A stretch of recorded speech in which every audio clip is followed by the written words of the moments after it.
by the way. In your goodie bags, you'll have a program that will tell you more about what's coming up and who's speaking. You will also have a ticket. It contains 2 parts.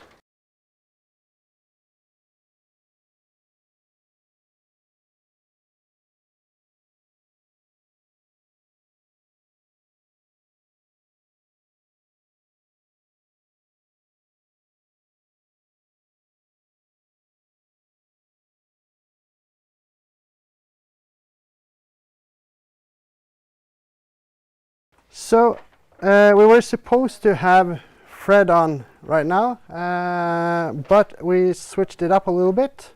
So I want to introduce Eystein.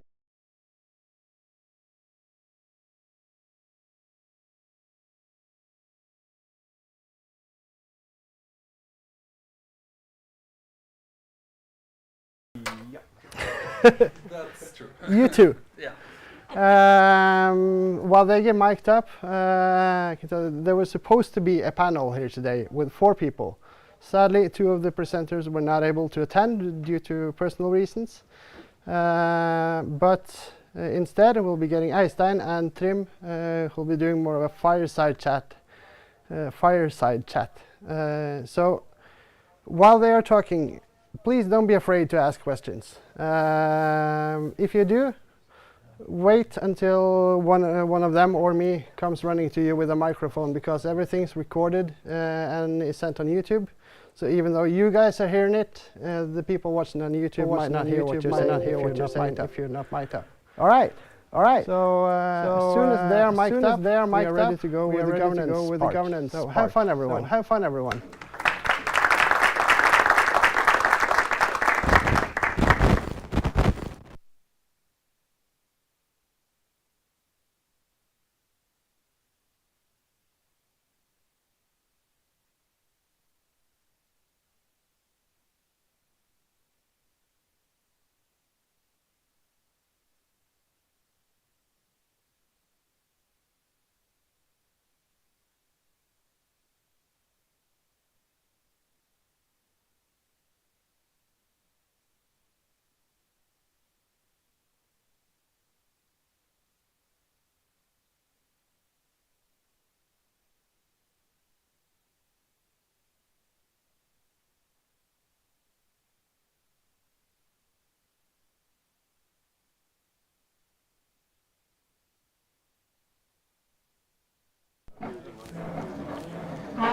Test 1, 2, test 1, 2, test 1, 2. Cardano to the moon. That's its work. All right. Before we start, governance is all about community taking over. So I'm just so grateful. Every year I see here in Norway, people coming year after year. I see many familiar faces, some new faces. Just want to applaud the community coming every year. That's really what governance is all about. It's about having input into the block.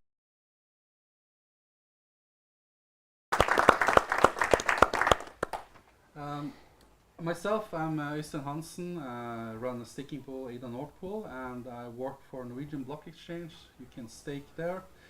That's the plug. And with me today I have Trym Bruset, a fantastic person that I would love to have this conversation on governance with. And maybe you can say a few words about yourself, Trym? Yeah, for sure. So yeah, my name is Trym. I've been working, full-time in the Cardano ecosystem for 2.5 years or something now. I actually started working with Iagon. Worked with algorithm design, system design, sort of helped with the migration from Ethereum over to Cardano. After that, I started as a consultant. I had Meld on as a client for a while, designed the Cardano, based pooled lending and borrowing protocol. Got that all the way to testnet and worked on that for a while. After that, I started collaborating with IOG a little bit on and off. Did a little bit of independent consulting as well, and then I joined IOG as a product manager for sidechains. And my current sort of product focus is bridging and zero knowledge technology. So I've been involved with the governance parts as well for a while. I was at the workshop that we had, which was really good, and it's it's something that I've been passionate about as well. I joined Intersect, the member-based organization, before I joined IOG as well, to sort of try and help shape sort of the future development of Cardano, because there's a lot of input needed, and sort of a lot of it's a very big space. It's very many aspects, complexities, etc. So if whenever you see something that needs to be done, it's just pick up a shovel and help out. That's sort of been my motto. I think that's a great segue to starting to talk about what is Cardano governance. This get a shovel and get started mentality. And I would like to do it in a bit unique way, because there's so many things you can talk about the CIP, the Cardano Improvement Proposal for governance. And it's after Voltaire when he was born, so 1694. But for me, like, some of the favorite things about the CIP, and I would like to pick your brain about this as well, Trym. Mm-hmm. It's the fact that it's a liquid democracy. We know from staking that Cardano is already the most liquid staking. You can move it anytime you want. And it's the same with governance. This is really exciting to me. You can be a representative yourself, or you can delegate to someone, and you're free to move this delegation at any time. And the fact that the vote is instantly on the blockchain, and you see it, it's transparent. That's my second keyword. Like, truly, the CIP is something that's all about transparency. And the last favorite thing I will mention before I'm curious about what Trym says is this fact that it's really about giving power back to the community. You have these 3 different entities, but all these entities is going to work with the community. For example, the Constitution Committee, they're already starting to investigate and talk with the community, and probably some community members will be on that committee. And the delegated representatives, they're going to be flourishing from the community. And the staking pool operators, they're from the community. So again, my key word for governance on Cardano is it's all about the community. Yeah, what do for you sure. think about that? So I think the CIP 1694 is intended as a minimum viable governance sort of tool. It's just it's not designed to be perfect. It's designed to be something that is safe enough to put into the wild for people to play with and sort of see how it goes. And in order to sort of understand what the governance is and sort of how it works, I think it's very important to understand sort of how it fits into things, sort of how we can think about it, what you can actually do with the governance. What kind of things are you able to govern? But I think the design of it is really good. It's designed in a way where, as you say, this liquid democracy thing is, in my opinion, much preferable to something like the more regular election cycles that we have, right? With sort of politicians being voted in and out of office every 4 years or whatever the cycle length is, and then sort of government officials that are unelected sitting sort of constant underneath that. So you don't really have the impact over the people working there. And it's with this kind of setup, it's very hard to do long-term thinking. If you want to start a 50-year initiative, how do you do that when you're only voted in for 4 years at a time? You have to do stuff that is popular here and now to get the votes, and then if you screw up, or if the government in general screws up, then as the voted in figurehead, you're sort of the scapegoat as well. So it's harder to put the accountability on the government itself, and it's also harder to sort of I don't know. I much more prefer this type of liquid democracy, as you say, because it's a format that fits better into governance in general, I think. Let's try to also not rose paint it. Like, this is going to be hard. Governance is really hard. Can you think back in history on any governments that has lasted and how long it's lasted and how there's always has been some form of improvement in it? I think it's very true what Trym is saying, like this is the minimum viable governance, this is a start. I think one of the important things we need to think about is like how do we make sure we don't break Cardano in this starting process of governance? Because it will really be in our hands now as a community. So this is our responsibility as a community to really think about this. For example, should there be some guardrails on this constitution committee? How much power are we going to give them? And how do we make sure that someone doesn't vote in that there should be a 0 block size and break the whole chain, for example? So you mentioned this like accountability in the liquid democracy. Like, how do you see this accountability process going forward? And I think one keyword here is like transparency, but also privacy, and also like, are there some technology improvements we see in the future on this? And I don't want to push too far, but what can we do now with the MVG in regards to accountability? How do we hold delegated representatives accountable? How do we hold the Constitution Committee accountable? What can we do as a community to make sure we are doing our part? So there are a couple of things sort of built into the SIP 1694, the actual proposal, which are sort of very fundamental, and that they may seem kind of obvious, but they didn't have to be put in there. So something like a vote of no confidence in the Constitutional Committee, that is something you can do. Like if you think that they are doing something completely wrong, or they're not listening to the community, or they're not doing their part as they're sort of intended to do, you can do a vote of no confidence. You can vote for very many different things, and I do think that some of these things, like you mentioned, what about if someone tries to push a vote for a 0 block size?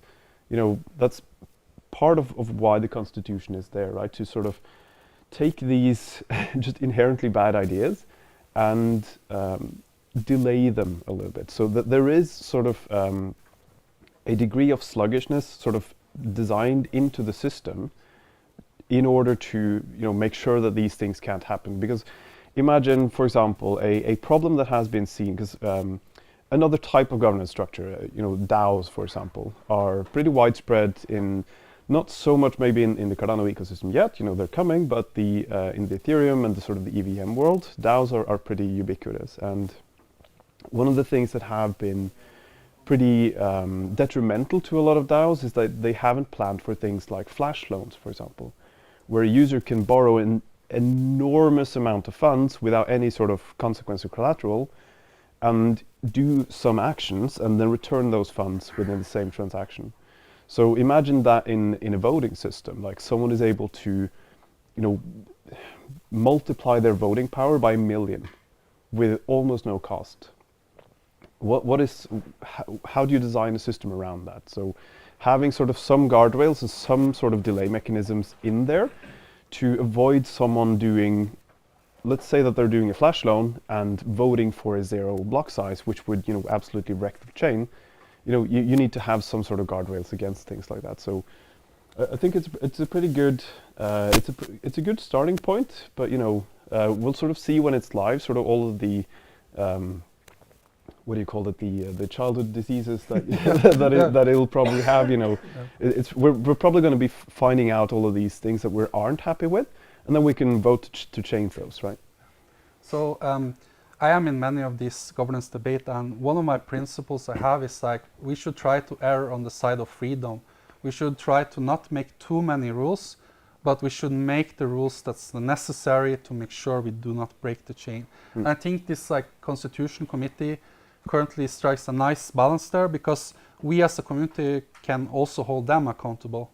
We can, as you said, we can at any time express our vote of no confidence to them. So this is a good middle ground. Just a question about that, because every governance has one flaw, right? It's that it depends on how many tokens you specifically hold, right?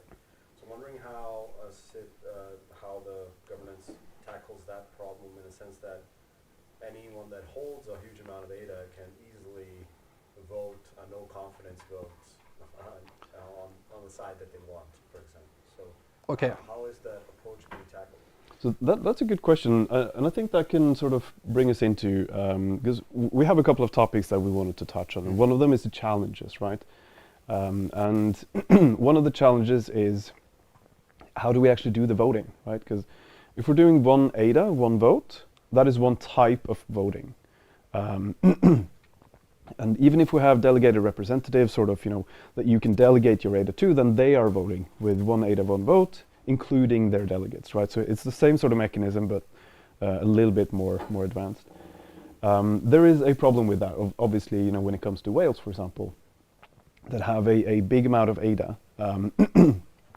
I don't think individual participants is necessarily the biggest issue there either. When it comes to one ADA, one vote, what if protocols start voting with the ADA that is locked in their protocol? So for example, a decentralized exchange, people provide liquidity, in terms of ADA, in terms of whatever other token.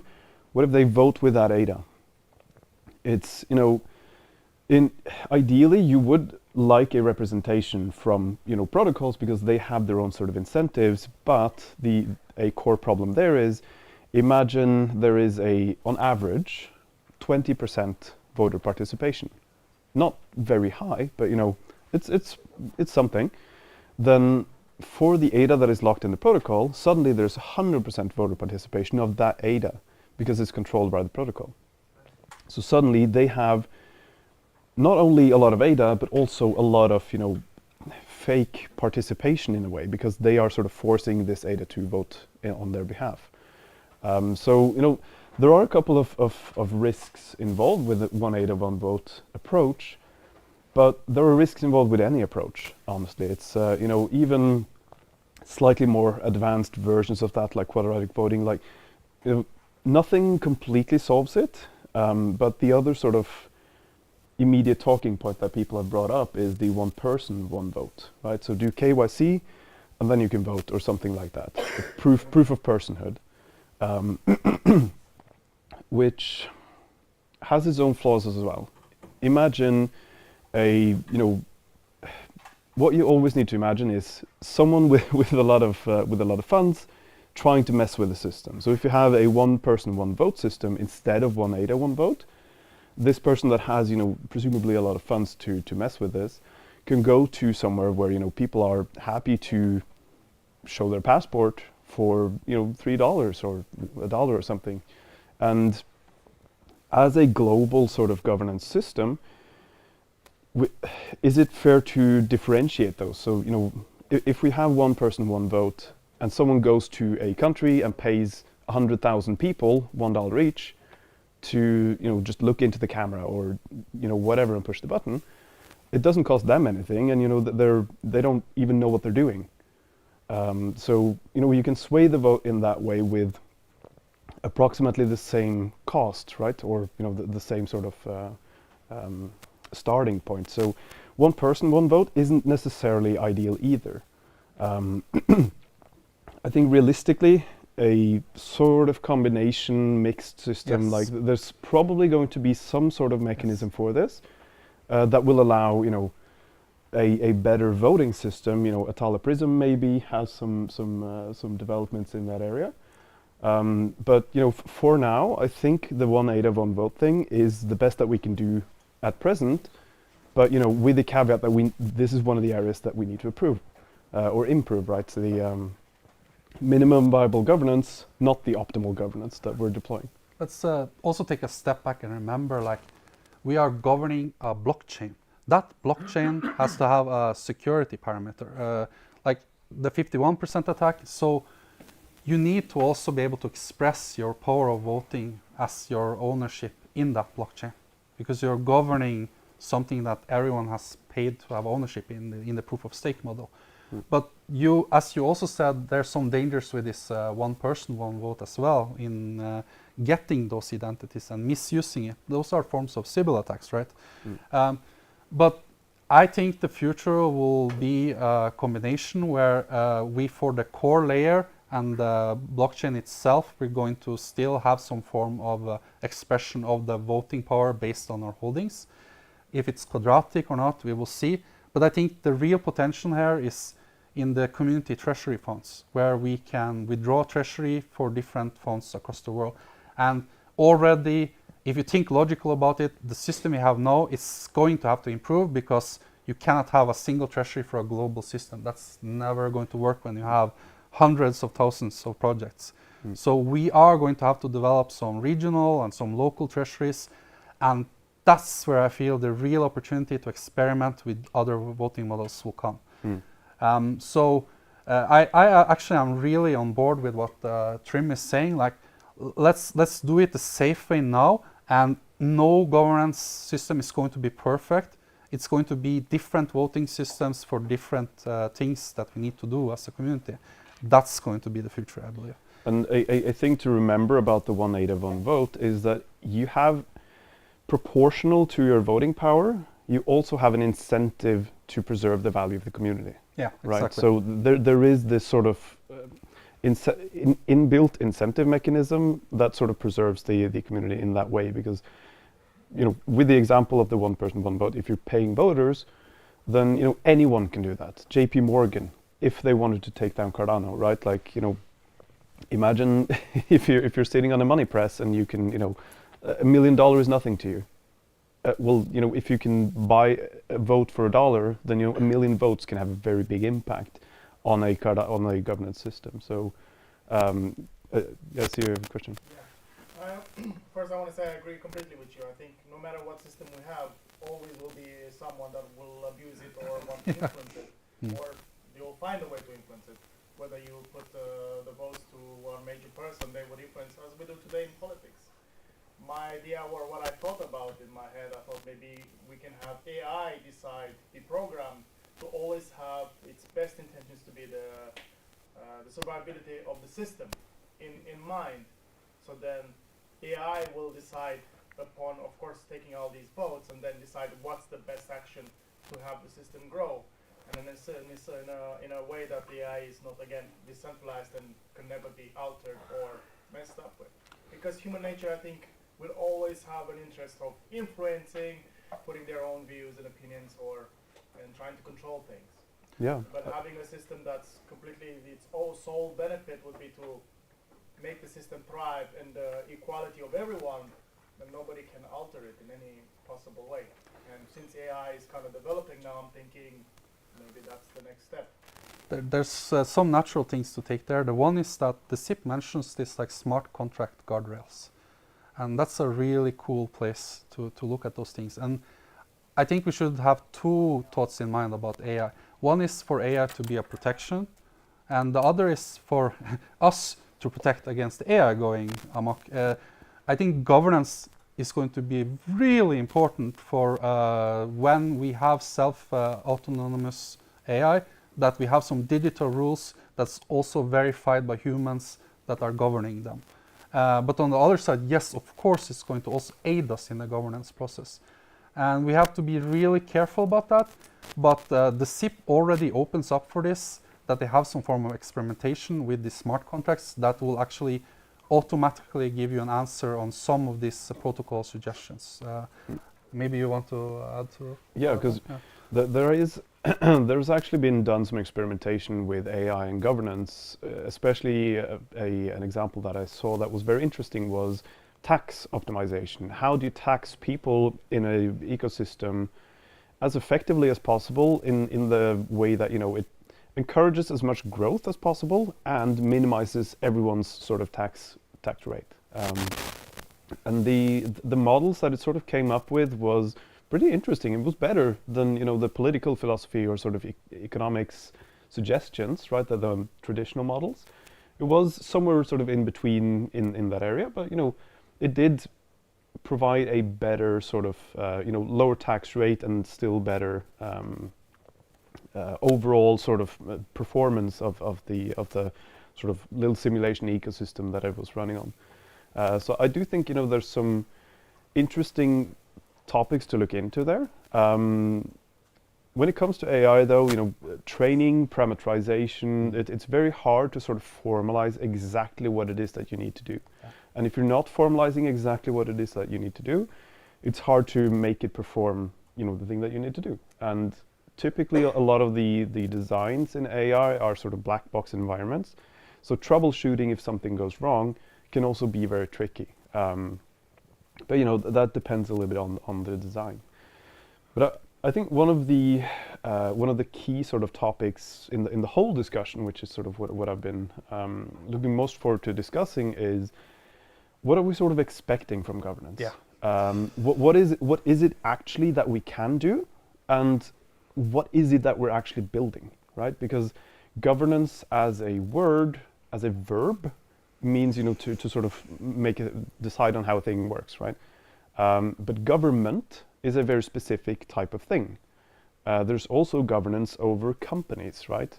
With typically a board of directors, or just a CEO or founder or whatever that sort of decides everything. That is also a type of governance. It's hopefully not the one that we're building now, but sort of where exactly does the thing that we're building now fit into on that sort of spectrum, right? Yeah. And there are other types of governance as well. So because with Cardano, there's less sort of physical assets to manage, right? Kind of the point of a regular government is that you have a landmass, like a country, or a state or something that you're trying to maintain and manage. A lot of people doing a lot of things on this sort of physical state, right? In this case, that's not really the case, right? We have an ecosystem, we have a lot of projects building, we have a lot of liquidity floating around. We have a lot of innovation, we have a lot of builders, like IOG and whatever. And what are we actually governing? What are we actually doing? Like, because the core code of the Cardano node and sort of what makes the chain run, and the programming language Plutus, we have Plutus v1, which was sort of the the launch. It was upgraded reasonably quickly into Plutus v2 that had more features. So, would governance, a sort of natural thing for governance to do is to dictate sort of extensions like that. So how do we improve Plutus into v3, v4, vn? Maybe we add another type of language. Maybe, we do, these are the kinds of things that you're looking at. And, they are, in my opinion, they're closer to the kinds of decisions that a software development company would make, rather than a country government, right?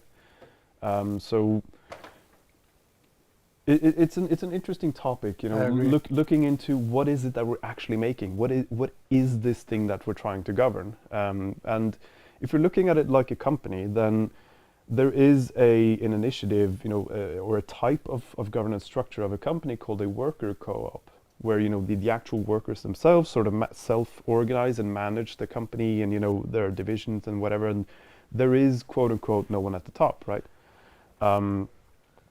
Those things typically have a challenge when it comes to scale. When a company grows and becomes too big, worker co-op, the worker co-op structure doesn't really work as you might think, or as it does on smaller scale. So if you have a company of, say, 20 employees, a worker co-op is great. Everyone has a say. You don't need to deal with middle managers and all of this bullshit, right? But once you have 100,000 people, it's there is a worker co-op that is I'm not sure if it's exactly that size, but it is very, very big.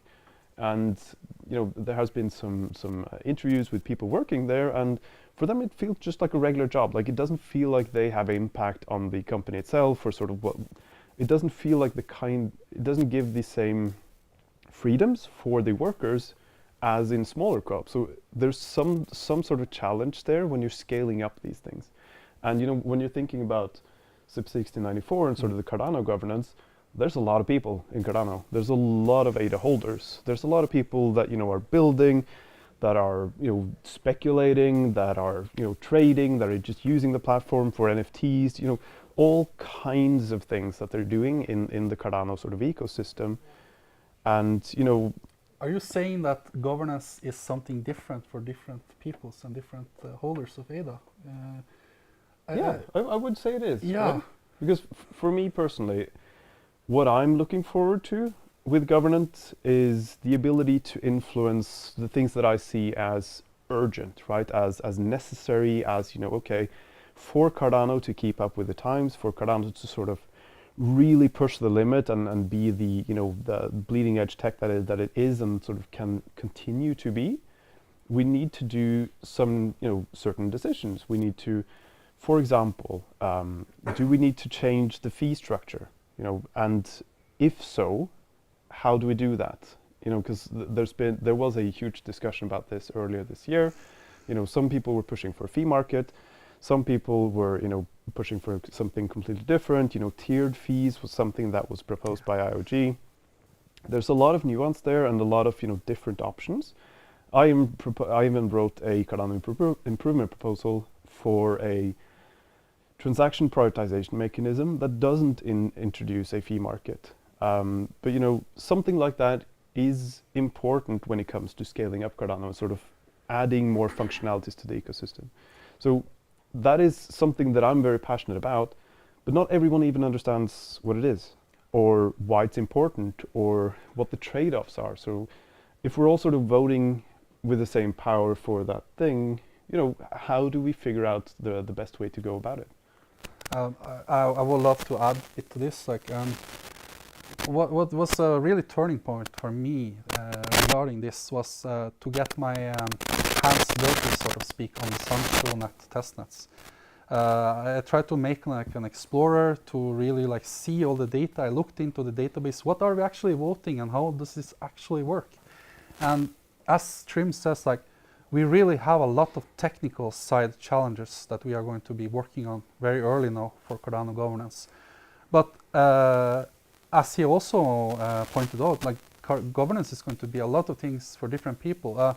For example, in this treasury, we are going to be allocating resources, and how we allocate those resources, that's definitely a social thing. It's not only a technical thing. We already have all these beautiful initiatives. We're working with the UN.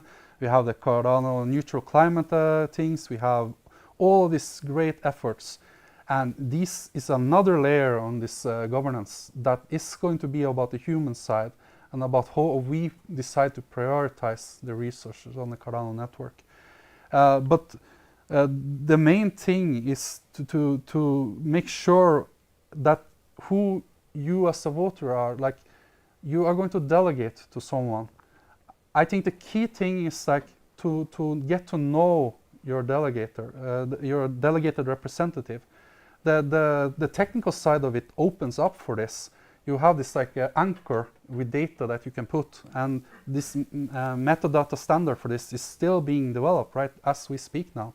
I think we as a community, we need to make sure that we hold our delegated people responsible, that they make sure to tell you what are their knowledge expertise, why are they a good person to vote on this technical challenge, right? So we get the best and most efficient votes on this thing and the best answers. And hold those delegated people responsible. And you can do that because that's the beauty of liquid democracy. You can just instantly move your voting power to someone else. And that's a bit like a segue to how can we compare this with traditional governments and traditional government systems. We already touched upon it. We are governing a blockchain system that has some technical challenges that you don't see in a regular governance system. But do you want to also touch upon that subject a bit, or should we move to another? Yes, question? Yeah, I think Trym hit it right on. He hit a bullseye on his points. Yeah. There is a problem with, let's say we're talking about regular politicians or regular governments around the world, and people migrate to different countries and seek benefits that are best for them.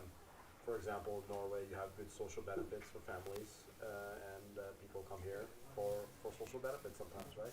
Might not sometimes always use the good thing, but they come here, right? So if taxes are too high for a certain person, they'll move from Norway and go to someone that has low taxes.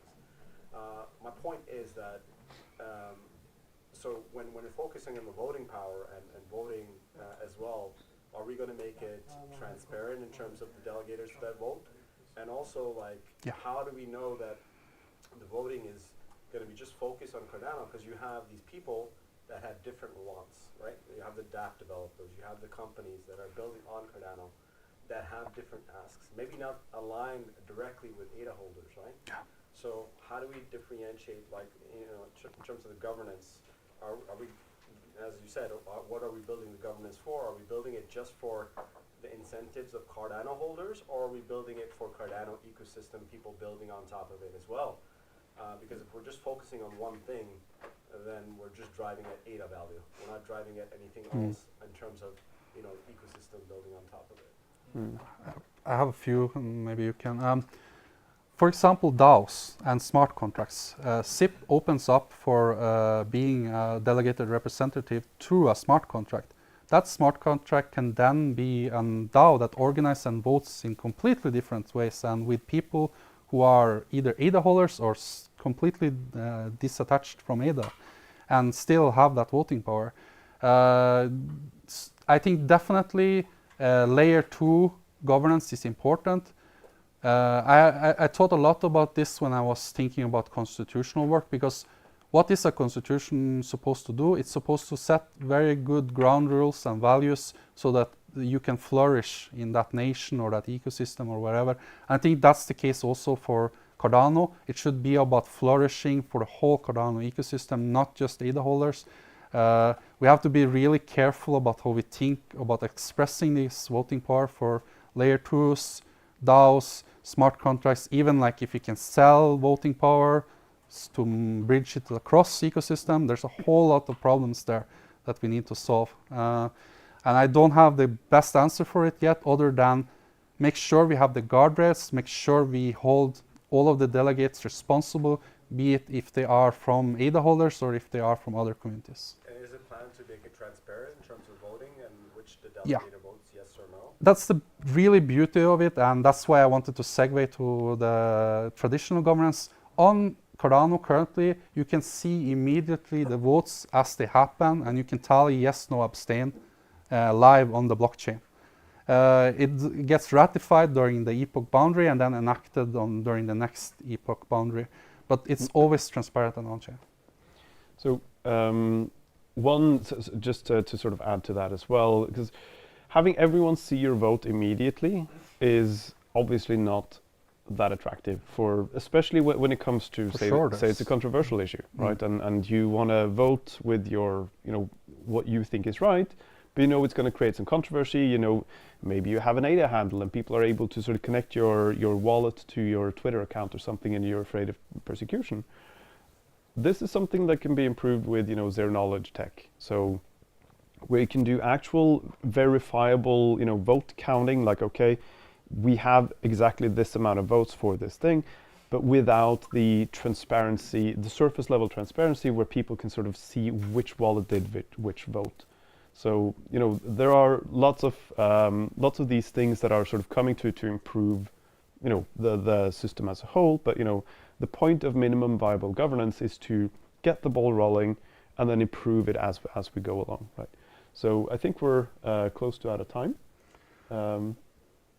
Not close to out of time? So I have a question. Oh, right. that's why you're waving. That's what you were doing.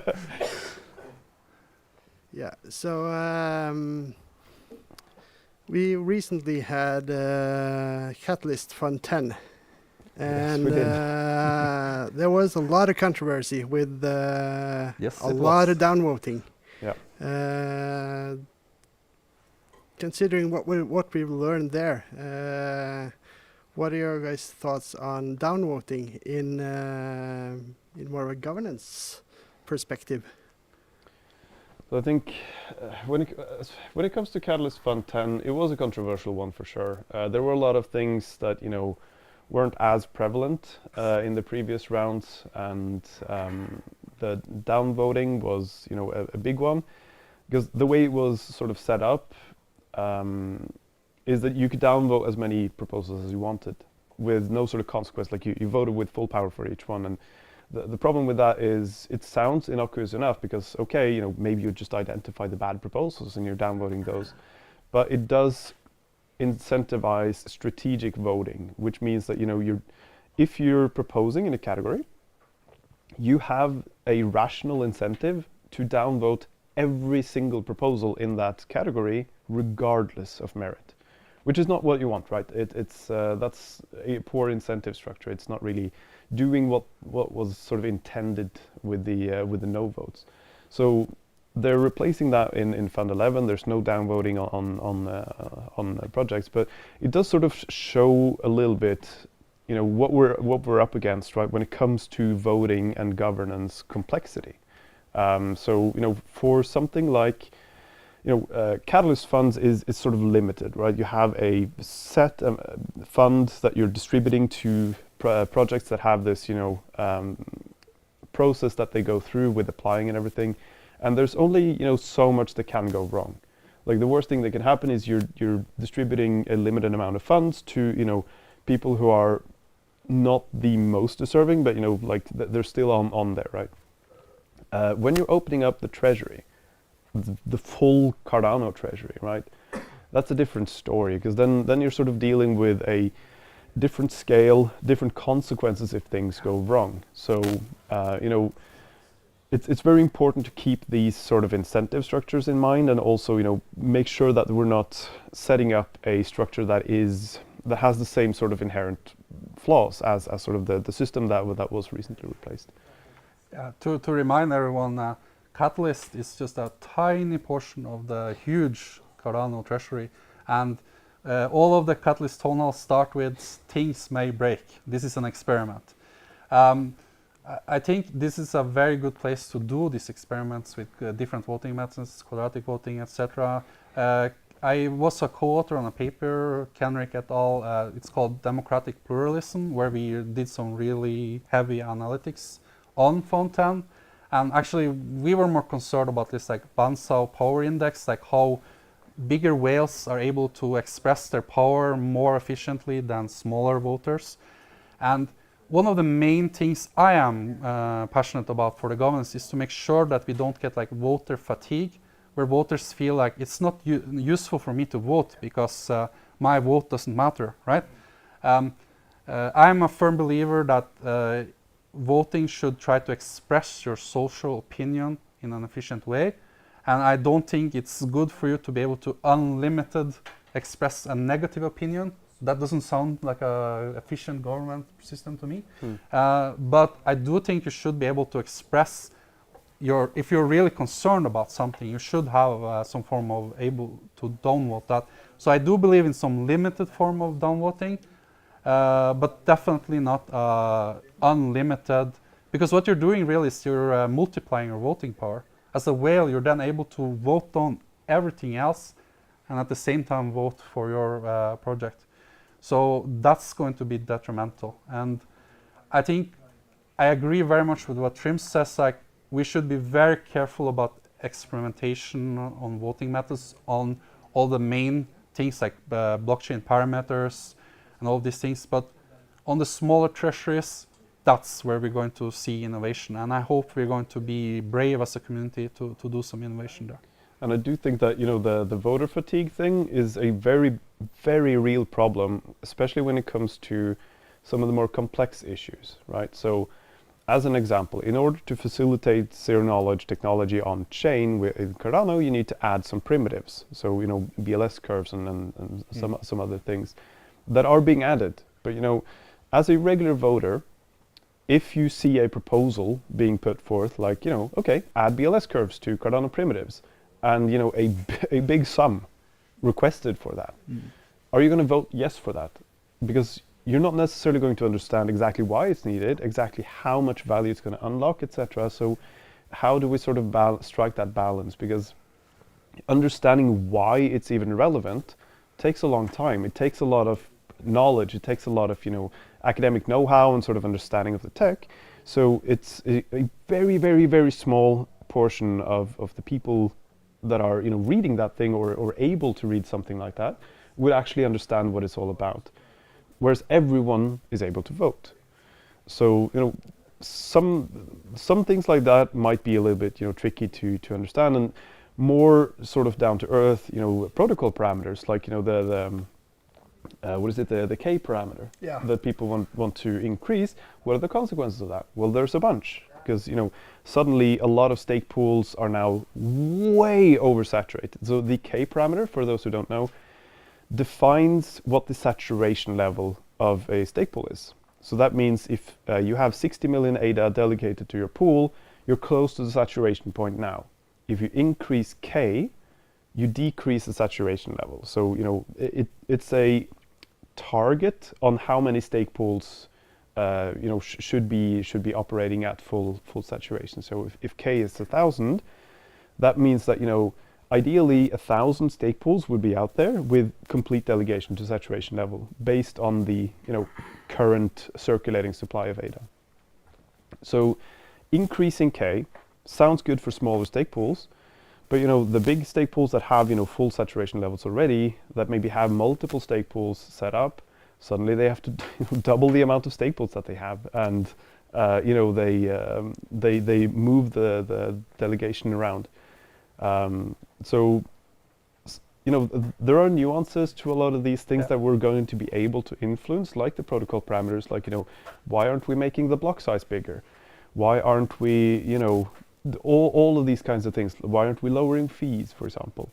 All of these things have a lot of nuance and intricacies that are important to sort of understand when you're voting. So that's why I really like the delegated representative approach, because then you can sort of put it on their shoulders to understand these things and to represent it to people, so that, you know, someone could say, okay, I'm a delegated representative, I'm going to be advocating for NFT projects, and always vote in things, you know, vote in favor for things that I think is going to be beneficial to NFT holders and traders and whatnot. And that will sort of dictate a certain type of voting for these things, where someone else might, you know, want to do for DeFi protocol, someone else might want to do for security, decentralization, whatever it is. People can sort of abstract away a little bit all of these minute decisions and sort of tell you what their approach is, what their philosophy is. So I quite like that approach. Yeah, and we are on time, but I want to segue back to that, because that's what we started with, liquid democracy. So that's the beauty of it. We as a community are robust and able to tackle this, because we can delegate to tech experts that can know about these things when there are tech questions we need to solve. And we can delegate to social delegated representatives when there are other types of issues we want to solve. So we have the tool as a community. I'm optimistic because of the way we have designed this liquid democracy. I want to end this with that we were supposed to be 4 here in this panel. And both Andre and Bjarne from Bjarne Techbo are really sorry that they could not make it. They both have very valid reasons why they are not here. And Bjarne in particular said he was very sorry that he could not be here and attend this year. So I want to thank Trym for doing this panel with me. It's always a pleasure to hear your thoughts. Yeah, it's been a pleasure to be here. You know, I've been so nose down into this ecosystem and this tech for so long that it's always I'm always happy to share, you know, of the stuff that I've been sniffing on for a bit. So if anyone has any questions about anything, you know, in the space, feel free to come over to me and talk. I'm, you know, I might not look it, but I'm actually a kind of approachable guy. You are. And he's a Husky fan, by the way. Yes, I'm a big Husky fan. All right. Thank you.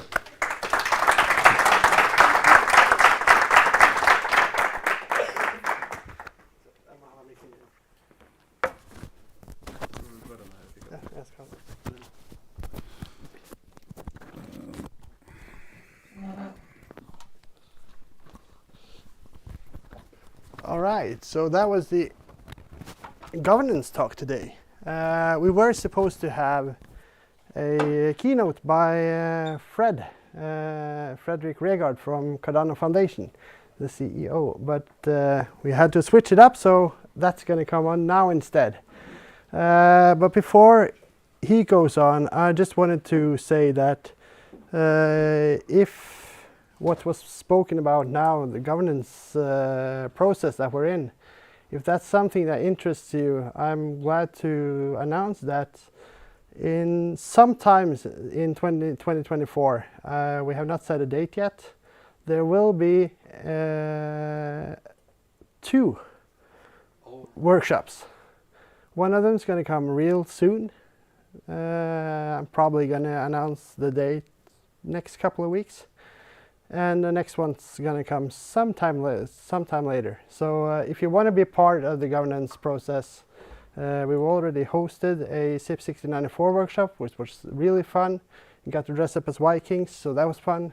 And yeah, so Thomas, where is this located? This event? Can you reveal that? yeah, Eidsvoll-bygningen. We are going to have it in Eidsvoll. Yeah, we're gonna host it at the Eidsvoll 1814. That's an applause. So yeah, so if the video's ready, I'm gonna leave the word over to Fred.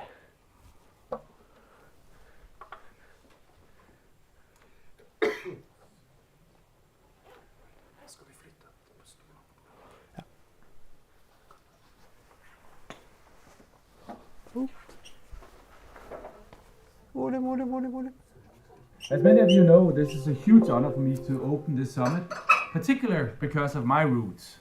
I recently did a DNA test. Good morning and welcome to the Cardano Summit 2023 in Norway. As many of you know, this is a huge honor for me to open this summit, particularly because of my roots. I recently did a DNA test and it turns out that I'm 99.9% Scandinavian, which is probably not a surprise if you look at me from the outside.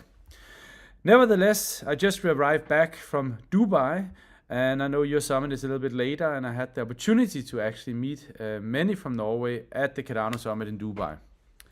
So one thing I was really trying to make as a pointer was the clarity and consent of the work we're doing at the moment, specifically around Voltaire and the development about participatory governance. Now this clarity and consent is really where I think we need to think about what it means when we say that things need to be rooted in a public trust. So when you think about digital money, or just money in general, you need to have at any given time the consent of the population to ensure that that holds value. And that's out of the same thing we see with Cardano. At any given time, you know, it's not sufficient that we have the best technology. It's not sufficient that we have the best networking stack. It's not sufficient that there's a well-functioning token called ADA. What really is needed is this consent that at any given time that we are on the right path, that we are on the right journey, that we have this opportunity to change the social systems of the world, but also increasing the opportunities for commercial gain and commercial opportunities for the people who live on top of Cardano. And the reason why I say sort of commercial opportunities is because we as humans, you know, we're very often incentivized by certain things. And sometimes this is commercial, sometimes this is more like a monetary thing, and sometimes this is about us actually participating and contributing to our community and to what we do. So I think in many ways there is some very strong parallels to the old Viking spirits. You know, this parallels around the resilience, around the exploratory nature of Norse history and Cardano's journey in the digital age. In the old days, the Vikings, they actually, through their exploration, they bound the world together with their longships. They traveled all over the world. They even went to North America way before Columbus did. And they had the opportunity to bring knowledge, to bring goods, to basically put their footprint where they lived. So they were, in a weird way, they're actually the internet of the past centuries. Now, what also was very amazing with the Vikings, I believe, is the resilience they had. They could live on Iceland, they could live on Greenland, they could adapt to anything which was thrown in their direction. And I think, you know, when we think about robust infrastructure and robust Vikings, you know, I want to highlight that Cardano has been up for more than 2,000 days. And this uptime is a testament really to the platform's reliability and resilience. And it's mirroring in a weird way Norway's rocket landscapes, right? But I dare you really to find an infrastructure who's been up more than 2,000 days. As far as I'm aware, I only see Bitcoin, who has a track record which is similar to us. Now, the difference between Bitcoin and what we're doing in Cardano and the Cardano public infrastructure is that we are constantly increasing and updating the networking stack and the code base. And the reason we are doing that is because we want to get closer to a market to product fit, ensuring that as many places from around the world has the opportunity to live on Cardano as digital blockchain citizens, but also to harvest the value of Cardano and what that can bring to their local communities. In in a way, we can think about this as a worldwide digital transformation process, where Cardano is the modern longship designed to navigate and support the digital transformation of industries with trust and robustness. Now, as I alluded to earlier, Voltaire is where we are right now, and we are pushing the boundaries of what people think is even possible to do on-chain. But what for me is very important is this inclusive governance. Now, we don't have to say that we all have to agree, we just need to align, and we need to have the opportunity that we can give everybody a voice, regardless if they have a national identity or a bank account or a social security card. On Cardano, everybody can have a voice. And I think this is really an ethos to the Scandinavian tradition of inclusive and participatory governance, reinforcing community strength. And 50% or even more of the strength of Cardano is not the superior technology, it's this consent, as I led with in the speech today, this consent at any given time. As every block is finished, we see a consent of Cardano and the road we are traveling. Now, there is some cultural resonance when you think about, the thriving and challenging environments that we have today and the capacity to enable societal change through leadership and technology. But I think a unified future, where transparency and an equitable future with Cardano, inspired by the collective values of the North, would go a long way. And I think this is where I'm so proud to have met people from the blockchain community and specifically from the Cardano community up in Norway and in Sweden, but also in Denmark. And I think, a huge gratitude goes to all of you from my end, not just because you are building and deploying applications on Cardano, not just because you're speaking to your local central banks and large nation states and large companies, and you're really shaping the narrative of what blockchain can be in Scandinavia, but also because you participate in the glue who allows us to do that. So this layer between the actual blockchain and the application landscape, and even further, you are actually also stake pool operators. You are the one who operate Cardano. You are the one who gets up in the middle of the night and ensures that Cardano is fully fledged running 24/7, and we will go far beyond the 2,000 days of uptime we have today. So a big thank you to the Norwegian community, to the Scandinavian community, to all of you for all what you do. And let's keep building on Cardano. Let's keep deploying on Cardano. And remember, operation resilience together with education and showing what we really can do here, which leads to a mass adoption on Cardano. Thank you very much. And yeah, I think I can declare that the Norway Summit is open.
Hello blockchain citizens and welcome to the Cardano Summit 2023.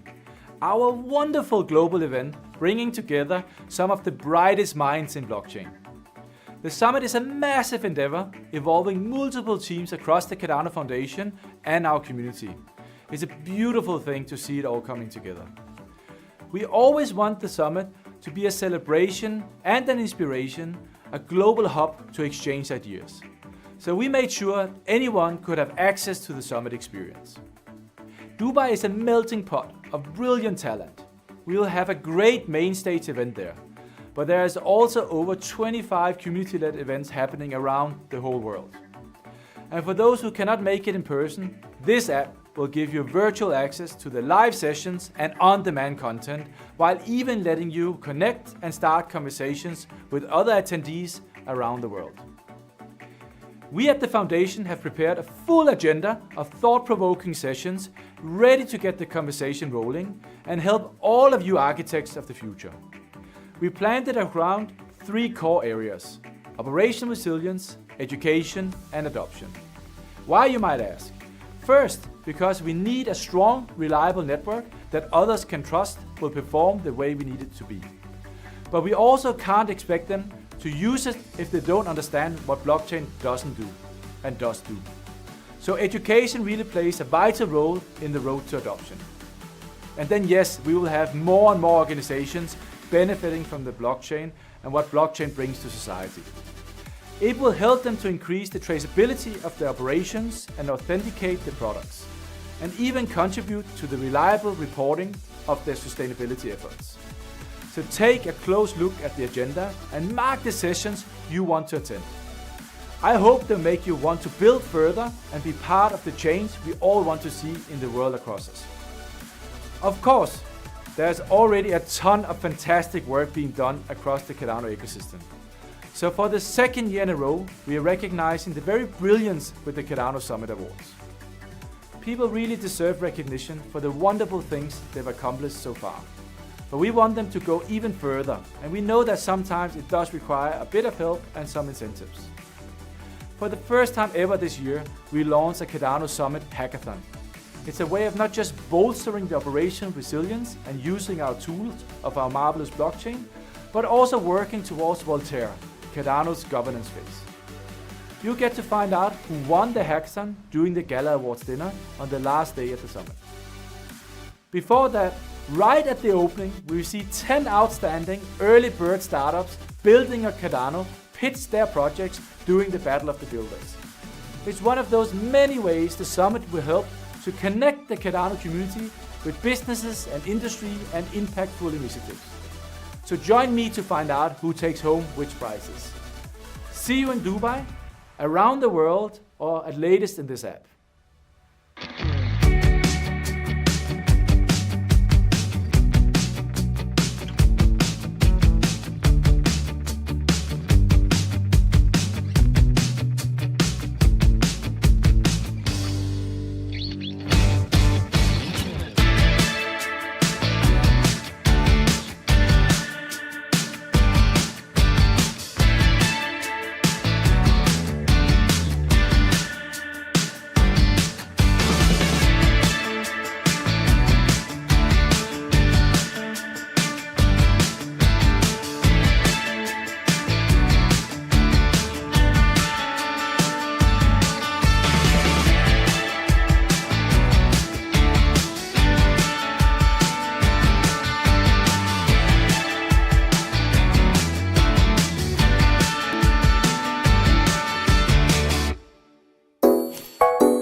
Every year, the Cardano Foundation selects a community project to create and deliver the official Cardano Summit NFTs, showcasing the intersection of technology and positive change.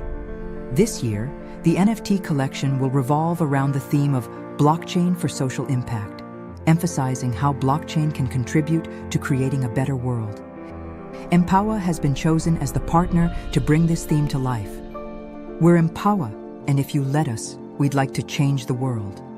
In the heart of Africa, at the intersection of opportunity and innovation, you can find Empower, a real-fi blockchain project built on Cardano. Empower's story began in Beira, Mozambique, where we leveraged funds from the Cardano community to deliver Empower's first climate-smart, affordable homes, transforming the lives of 35 families. There's nothing more comforting rather than knowing that you are paying for something that you are going to own. I've been working for the past, I should say, 20 years in my life, but managing to get money which is enough even to buy land, it's been very difficult. It has been a very, very great opportunity of a lifetime. Empower's journey is just beginning as we strive to facilitate financial inclusion across Africa, build a real-world application for blockchain technology, and ensure a sustainable, lasting impact. Attendees can join Empower at the Cardano Summit 2023, a global blockchain event. They can explore how affordable climate-smart housing has made a significant impact while bolstering the practical application of Cardano's groundbreaking technology.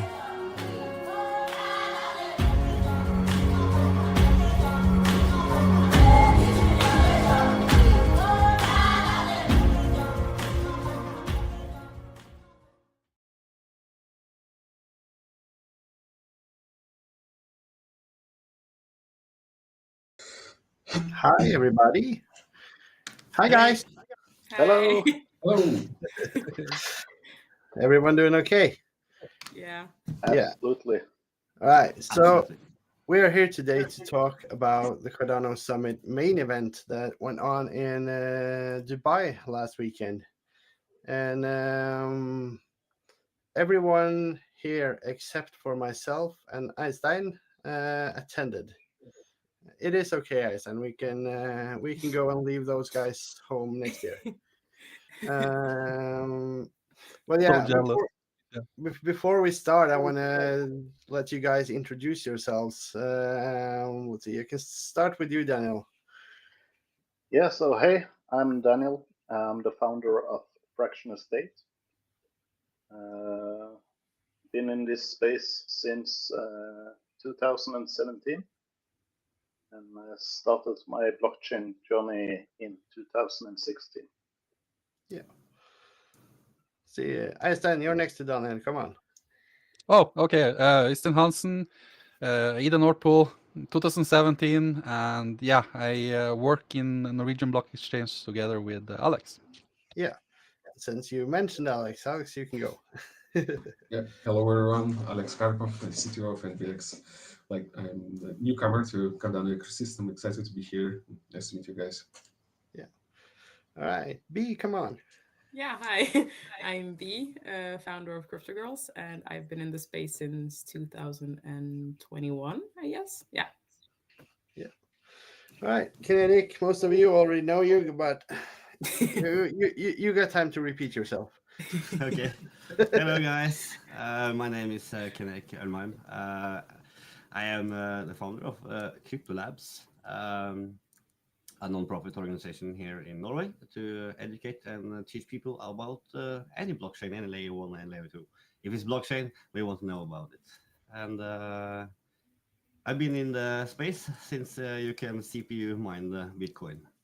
So that's 2010. It wasn't worth anything. So. Yeah. And you spent how much on a broken coffee cup? Yeah, that's so we have the pizza day, and then we have Kinetic's coffee cup. Yep, day. I'm still waiting for the official announcement to have it as a day. It was expensive, we can say that. And I'm Thomas. I'm a co-founder of Crypto Labs, co-founder of this Nordic Cardano community, and just do all kinds of community stuff within the Cardano ecosystem. So, Cardano Summit in Dubai. I just want to start, I just want to do it chronologically as best as we can. The agenda there was massive, so there's no way we're able to talk about everything. None of us have even seen everything, so it's going to be hard, but we're going to talk about stuff that we have seen and experienced, both online and as an attendee. So on day 0, we had a network soiree and the Battle of the Builders on the agenda. And I want to start by the networking soiree, and I want to start with you, Daniel, because you were part of that. You had a presentation there together with many other really great projects, but one of the projects that was presenting there was yours. So why don't you talk a little bit about that experience presenting at such a big event? Yeah, so this was a side event from the summit itself. It was hosted by Discover Cardano and Dave. So we were attending at the DIFC. For those that don't know what that is, it stands for Dubai International Financial Center. And it's a very special place. They have their own laws inside that hub. So it's based on ISO standards and stuff like that. And it's how can you say it? Yeah, they made their own laws, especially to facilitate for fintech companies, blockchain companies, stuff like that. Yeah. Really cool place to be. Yeah. There was also other projects talking there. Just off the top of my memory, I couldn't find the list. But the one that I remember and I watched parts of myself was Palmyra. And Yes. that looked to be, I only saw half of it, but what I saw and what I know already, seeing presentations from Palmyra several times, that's a really great project. And I know Daniel, the other Daniel, delivered a great presentation. What else went on there that us at home missed out on? Kinetic, you were there as well. Well, the presentations that were there, I think I remember if his name is Matthew, we had like a pre-presentation for USDM, and then there were I don't remember what the name of the app was, but it was an app where you could collect all your subscriptions, and you would say if you wanted to pause your subscription for a set amount of time, you wouldn't pay more for that. I don't remember exactly what the name was, but I remember they were competing with the likes of, say, Revolut and different type of payment cards. And there was also I'm trying to remember. Well, that's the ones that I remember at least. USDM is the hand, right? Really cool product. Yes.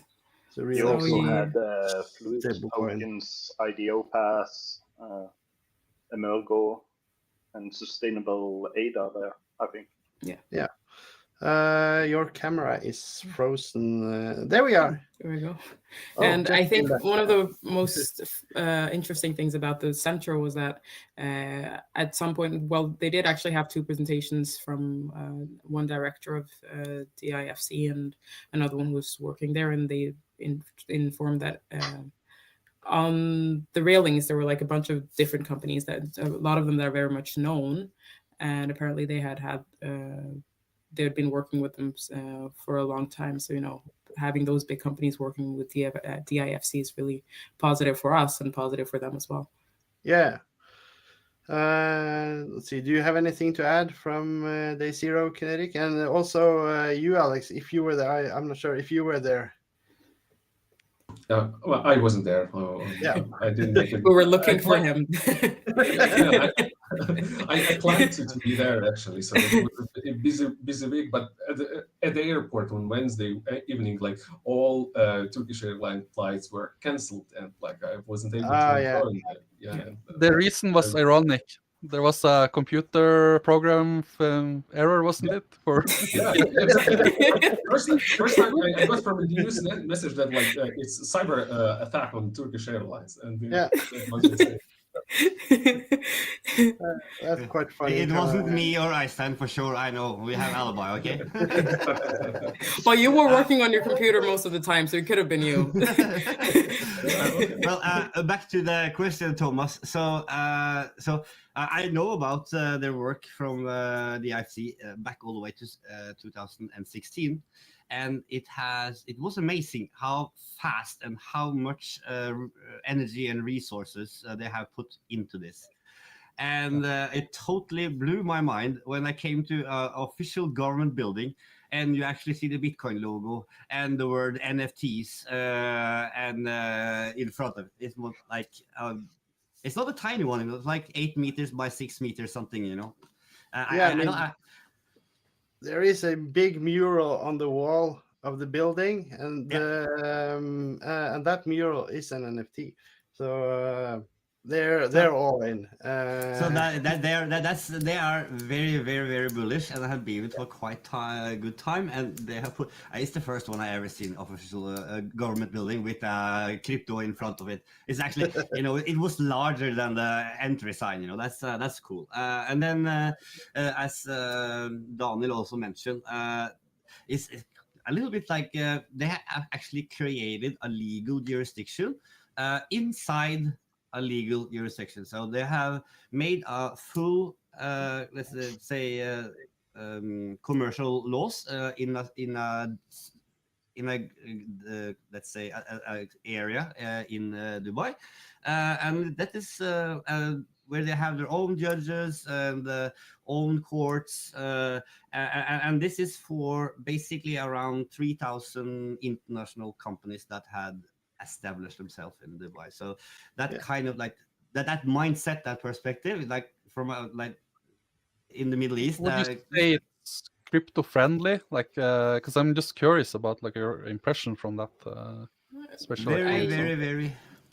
I think what he mentioned was that they were building their bases, or how much you would pay on how many employers you had. So say that you were a small startup, you would only pay, say, I think it was $1,500 for the first 3 years, and then after that you would pay a bit more until it lasts 6. So they're making it very easy to onboard yourself, and it would be easy to connect a bank and all that stuff as well. So just those prices and how easy it is to step into.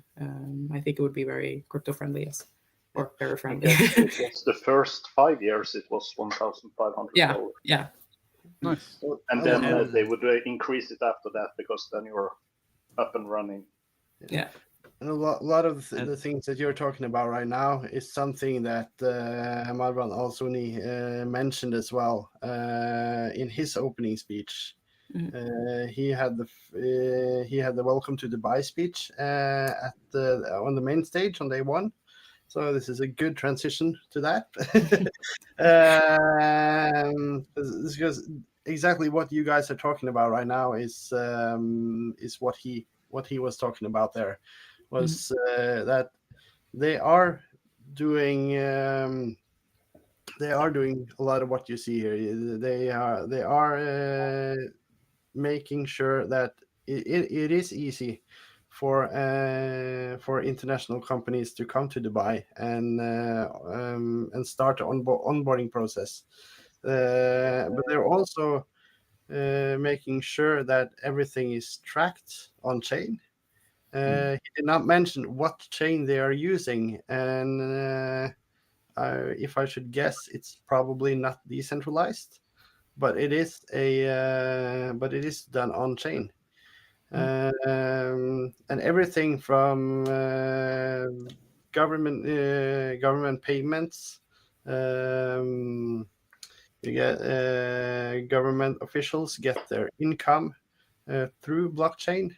They get paid in fiat, but they are but the payment solution is done on chain. They're also I know the taxi industry is down there. Is every transaction is on chain via an on-off ramp. So yeah, they are really progressing using on-chain, even though, don't quote me on it, but it's probably not decent. So it's not on-chain as we are used to thinking on-chain. It's more IBM Hyperledger type, probably something like that. I would assume, at least. I would be positively impressed if they are doing something decentralized, but I don't think they're there yet. If anyone corrects me, I'm happy. I'm happy to be correct. Put the comments in the video. But another cool thing also, just to finish up, like so they have their own metaverse accelerator program. You know, have anybody in the crypto space heard any government do actually that? And they have like 210 applicants as of today, and this is something they came up with in 2000 in this year, and they are focusing on metaverse, AR, VR, and extended reality technology on chain. They put the money where their mouth is when it comes. Yeah, definitely. They actually has our own accelerate program for women as well. Hey. They are really forward thinking. Yeah. Your camera is frozen again, by the way, Daniel. There it is. Every time I say it, you come back. Yeah, because I think it's because if I go off to look for another file or if you open up another app, then it freezes. Okay, makes sense. Your sound's still there though, so it's fine. Let's see. After that, we had another presentation that I watched, at least. You have Enterprise Blockchain is Dead. Long live Blockchain for Enterprise by Frederik Gregaard. Did any of you guys see that one? No. At that moment, I was too stunned about the absorbing the whole event. Yeah, I mean, we can touch upon that. So you have already mentioned on the Crypto Labs stream, Kinetic, how amazed you were at the size and the professionality of the production. So before we move on with the program, how was it to be? Can you describe how it was to be at this type of event with both that many people and that type of production, which is from everything I've seen online, it is by far the biggest production I've ever seen for a blockchain event. And I've seen Bitcoin Miami and all of the other really big ones, and this one beats it. Yeah, so I've been involved in the entertainment industry as well, and I know how much work and how much resources and hours there are, and planning and testing and yada yada, and backup solutions and stuff like that to build an event like this. And when we came there to Grand Hyatt, and basically Cardano had hijacked the whole hotel. It's one of the most exclusive hotel in the Middle East, to put it mildly. Yep. There were branding, there were signs, there were people, there were guards, there were people welcoming you everywhere, and you can basically ask any worker at the hotel, do you know where the SPO, and they will probably tell you. They have the whole program by mind. And so we come there, and it was that like extravaganza of an entry place, big hall. It's just like a movie. It's a Hollywood movie entrance. And then we go through there, and it was such a smooth registration process. Basically, you bit your QR card, and it took like maybe a minute to get your card, and you were ready to enter the venue.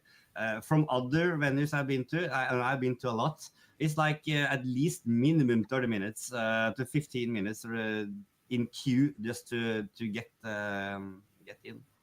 Yeah. I think we also had a benefit of being able to go to the networking soiree because we got to know the location and also the people who were there. And just by then, I think we all decided that this was a really great event, or just, how much work they'd put in. And the fact that we had the ability to meet the people who were going to be on stage the coming days, and just having a chilled out, relaxed conversation, and trying to figure out like what is going to happen, what's going on. And it was really nice. And I'm curious to know, since I'm a little geeky, I had to have a look at what kind of equipment they were using. And it was basically just whatever most expensive equipment when it comes to audio, video that you could get your hands on. It was in that venue. Almost to the level of our live streams, right?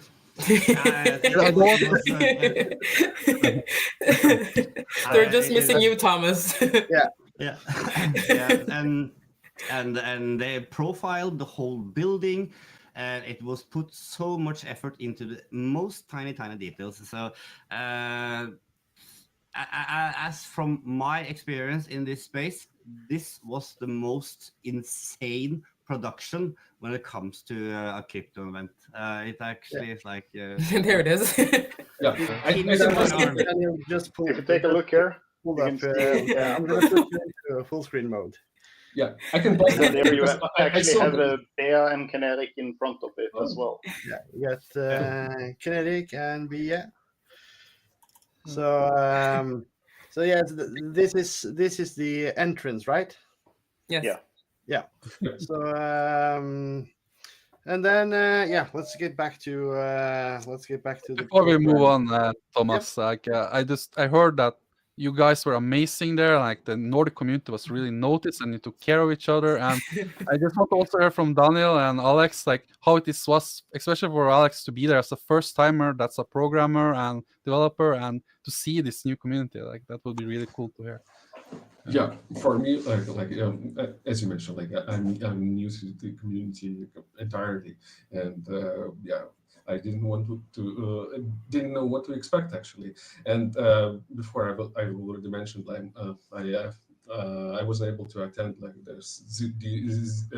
day zero event in the evening. So I arrived at the morning, so I spent whole time traveling. So first day I was a bit dizzy, and I was trying to find my place at the conference, and spent first day on networking, and I was so happy to meet you guys. It was actually a perfect match, so because you saved my day, and the rest of the conference after I meet you, it was smooth, and everything was perfect. And I'm impressed by the Cardano community actually, because it's so warm and open for newcomers. So yeah, I'm happy I attended, and that's it. It's nice to hear that you had a smooth onboarding, as you say. Yeah.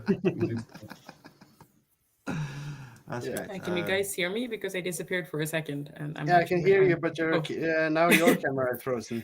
Yeah, you are invisible. All right. So while you fix that, I'm gonna go back into the program and see what else is interesting to talk about there. And you just jump in if there's anything from day one that you would like to highlight. Just jump in. If not, I'm just gonna. I wanted to add to what Eric said about how the event was organized. Just two facts. In the middle of presentations in those. in the places where they attended, like guys who sort of like help organize stuff, they measure temperature in the angle. So I saw guys who standed in the audience, like and with the air temperature and measuring. Okay, is it like AC working good enough, or is it too hot, or is it too cold? And another, like it was like a guy with the ruler. When event like when presentation changes, he checked the length, how chairs are they aligned and with the good like intervals. It's insane. Yeah. Let's see. There you are, back. Bea. All right. So let's see. The first thing that I want to touch upon from the next thing I want to touch upon was a masterclass that I've been reading a lot about, so I know what happened there. I don't know if you guys, I think you guys missed it, sadly. And it was the wallet wearables payments. Tangem had I think they had a masterclass, but they also had the unveiling of a new product. Were any of you guys lucky enough to get one? No. I found the girl. I speak with her on day 1 and day 2, but no luck. And she said, like, "Oh, you are not lucky. You didn't attend our masterclass. I have it only for our partners." Yeah. And that's it. Yeah. But the product I'm talking about is Tangem's hardware wallet ring. So it's basically a wearable hardware wallet. So shaped as a ring, and just like a Tangem card, for those of you that have used Tangems before, it's an NFC card, or in this case a ring, where you just take your phone, tap the card on the back side, and that's how you connect with your hardware wallet. And what I found really interesting was the fact that Tangem talked about a future integration into their wallets, which is a Visa payment on-off ramp. What that means is that you get a DeFi hardware wallet, self-custody wallet with a Visa on-off ramp. That means you can use your ring or card to pay in any store that accepts Visa. And that's a lot of stores. So it looks really good as well. I've tried to read up on it, and they are building their own Tangem Pay that's built on the Visa structure. So Technical difficulties. We lost Daniel. Let's see. I think he's back. Yeah. There we go. Do we have audio on B as well? I'm not sure. No. Oh, I don't have audio. Yeah. Let's see. Let's see if I can fix that. Can you hear me now? Yes. Okay. So I'm gonna have to hack this a little bit. I'm gonna have to have the phone. You're getting an edit. So, right there.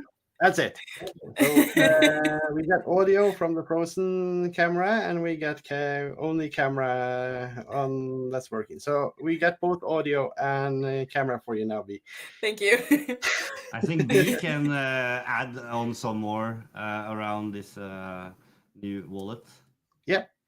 Well, I don't know the technical part of it, but I spoke with her a little bit on the last day because I was still trying to get the rings, and they said that they were going to bring, or they're not coming out before I think January, February, around there.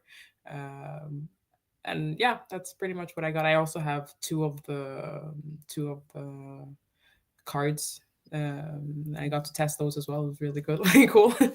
Yeah. Yeah, I think they got a free advertisement from Charles during the event. Definitely. It was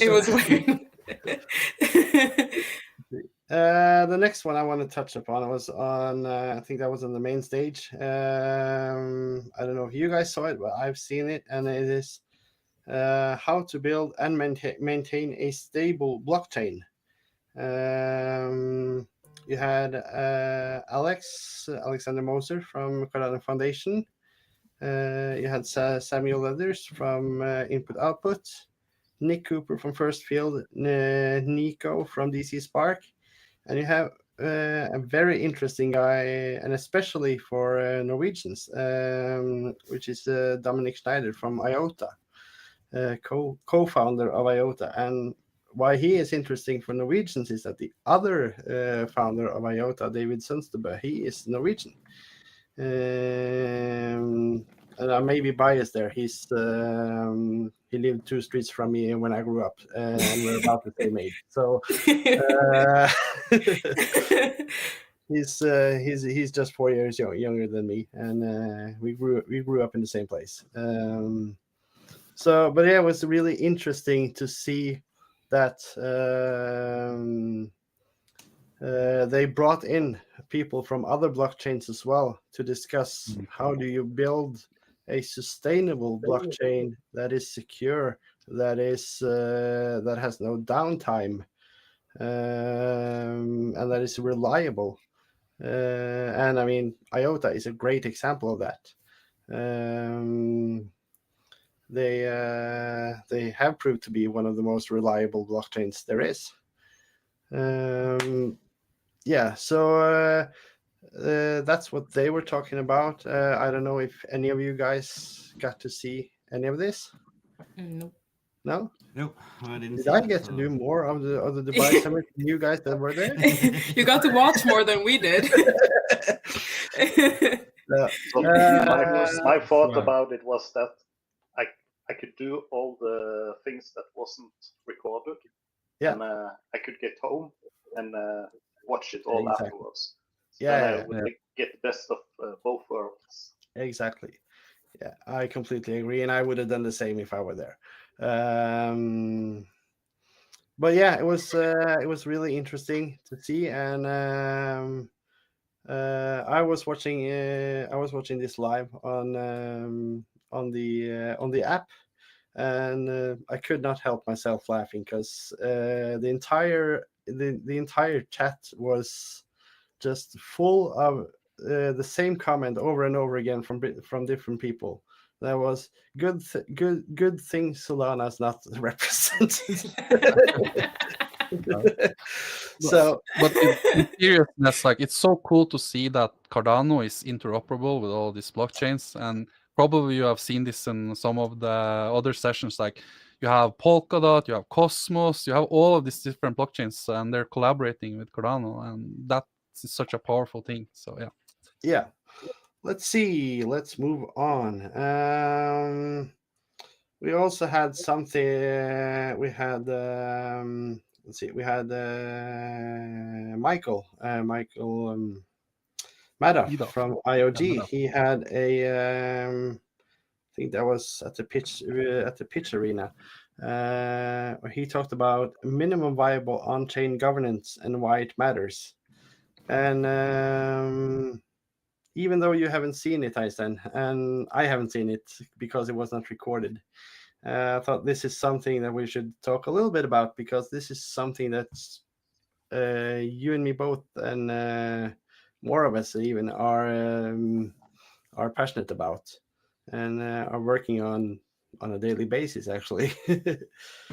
So even though none of us have seen it, the title says itself: minimum viable governance, and why is it important?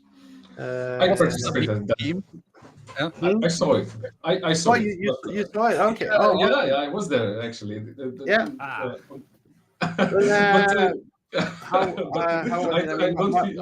Michael is a great presenter, and exactly. I know it had to be a good presentation. So, this is what I wanted to say. I can say, like, he is a good presenter. He is definitely not a tech geek, and he knows how to present stuff. But I'm new to that was the first event I actually saw. So this was kind of your baptism for the SIP process then. Yeah. So what did you think about not just that presentation, but also the entire SIP 1694 process? Yeah. And I mean, it is a massive undertaking. Yeah, indeed. I think like it's so different. Like I didn't expect when I first heard about it. Like I didn't expect such a big interest to this topic from like blockchain community. I would say like it's like from outer world. Like blockchain is more like when you are not into it. Most likely for outer world is about like cryptocurrency and trading and getting some money. But this project is completely about different stuff. It's about being helpful and for other things other than getting rich, right? That was my interest in it also, and I'm impressed that so much efforts are put to get better at this, and this Sanchonet and this activity and go to I saw next day. That's exciting, and really, this is the I not realized, but I was more confident that like, okay, I want to learn more about it. I want to see how it's happening, how it's possible to make it better. Yeah. Let's see. I'm just looking at the clock here, and I see that we are on a 45-minute time frame. So we got. I need to speed it up a little bit so we don't drop anything. So I'm gonna leave day one here. Well, at least what's happened at the event area, because after the event area, Daniel's pointing at it right now. You guys went to the desert. There was, I think I read somewhere that there was 17 buses. Yeah, or 20 or something. It was a more bunch than of that. buses. Yeah. So there was a lot of buses taking you guys. And we were on the first one. Yes. You were on the first one. The first row, actually. Yeah. So you guys went, as you can see from the picture behind Daniel there. It's not that far out in the desert, but you're definitely in the desert. There was sand, okay? Yeah, there was sand. 45 minutes is more than enough. 45 minutes, that's more than enough for me. That's in the desert. Definitely in the desert. We saw gazelle there. Yeah, we did.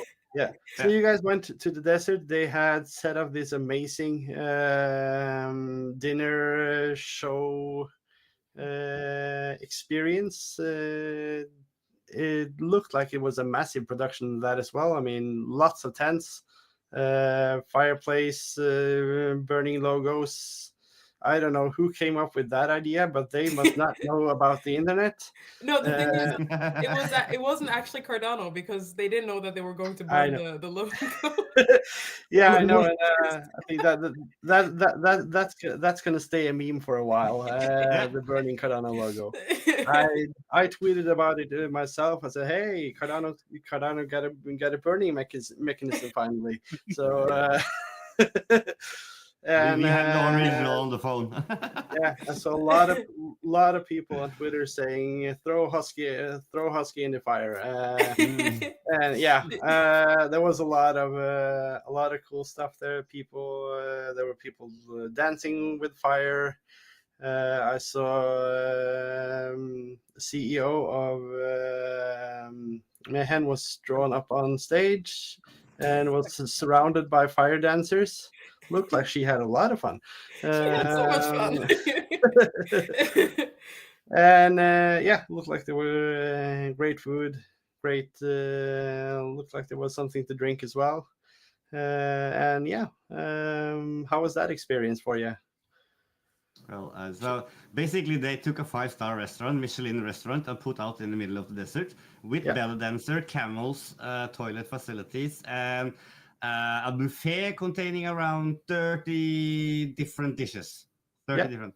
And then you have a butler next to you at all time, and every time you lift your little finger, you get a new Heineken. And basically, and it was mind-boggling. Yeah. So doesn't save on anything, that's for sure. Yeah. So almost like an average camping trip, I hear. Yeah, pretty much.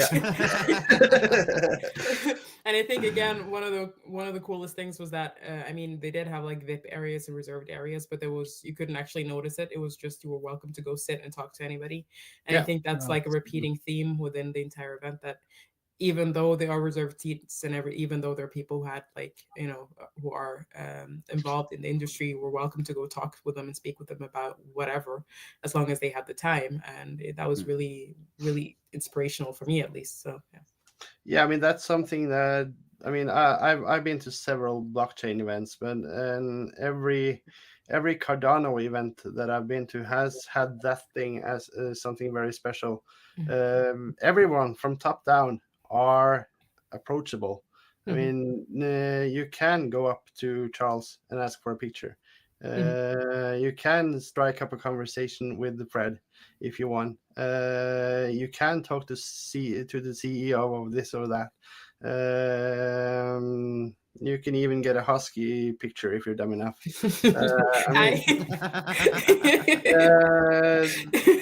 Yeah, you can. Everyone that I've met, at least, and I've talked to B about this as well.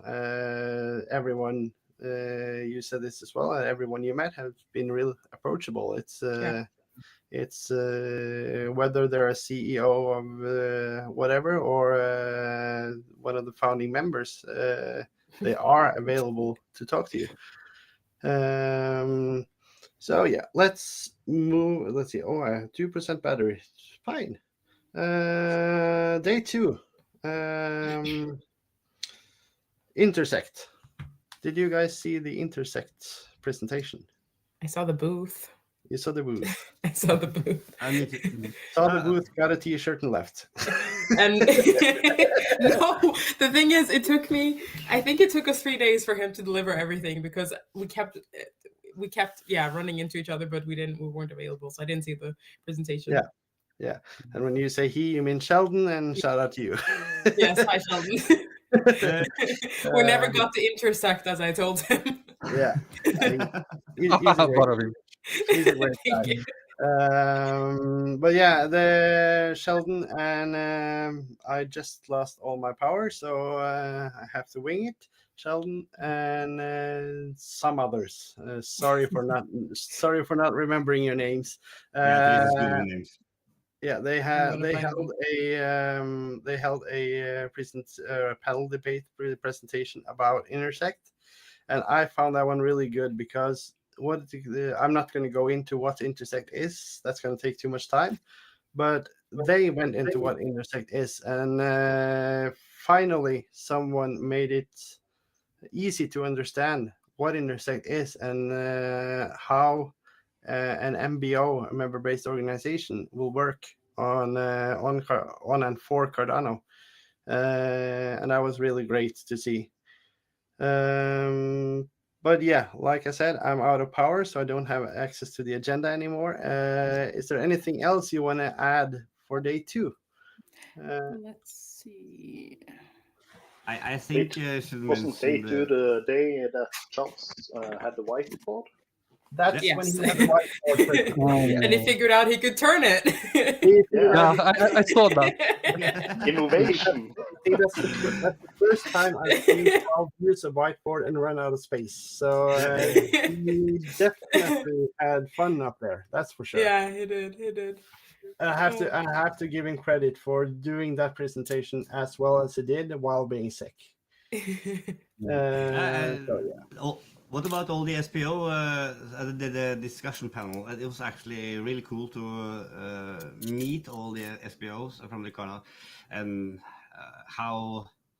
So even though they might develop some alpha, and they were teaching about whatever they were developing in secretly, they were sharing all the information all the time. I mean, what?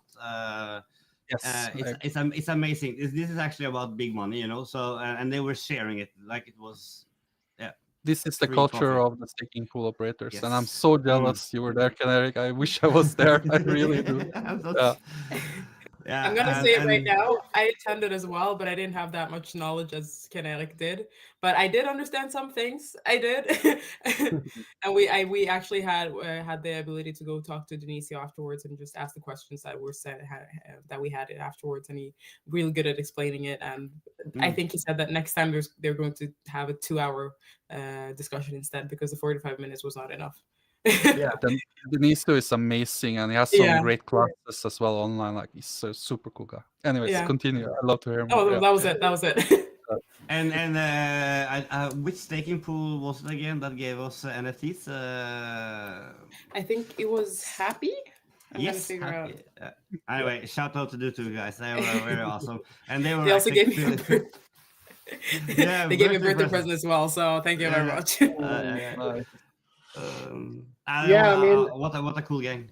Yeah, I mean, this is also one thing, and I'm probably going to regret this later today or on Saturday. How was it having a birthday on at the Cardano Summit, and half of the summit knew it? I was scared. It was actually really scary because like people kept coming up to me and being like, "Yeah, happy birthday! How's your birthday? Are you doing good?" And I was just like, "How do you know it's my birthday?" You know, this guy told me, and this guy told me, and it ended up, I don't remember his name, but I think it was the chairman of CF that came up to me and said, "Hi, happy birthday." I was like, and then we struck a conversation, which is a part of the video. And then suddenly, I was like, "How did you know it was my birthday?" No, I just caught it suddenly, and we had a conversation. And I was like, "Yeah, so what do you do at CF?" And then he gave me his card, and I was like, "Oh, wow." All I can say is that someone here might have tipped someone else. Yeah, I wonder who. I'm not going to go into detail on who, but someone might have. We sung her happy birthday song, so basically a core member of Cardano and IOG and Morgan, everything, singing happy birthday for Beate. That was fun. and you got your birthday wish though. You I did. I did. Finally got a picture with Charles. So we had to wait 40 minutes, and he was really tired, but I got it. And he was most kind and engaged in the Norwegian Cardano community and crypto community, by the way, also. He's a great guy. Let's see. We need to wrap things up.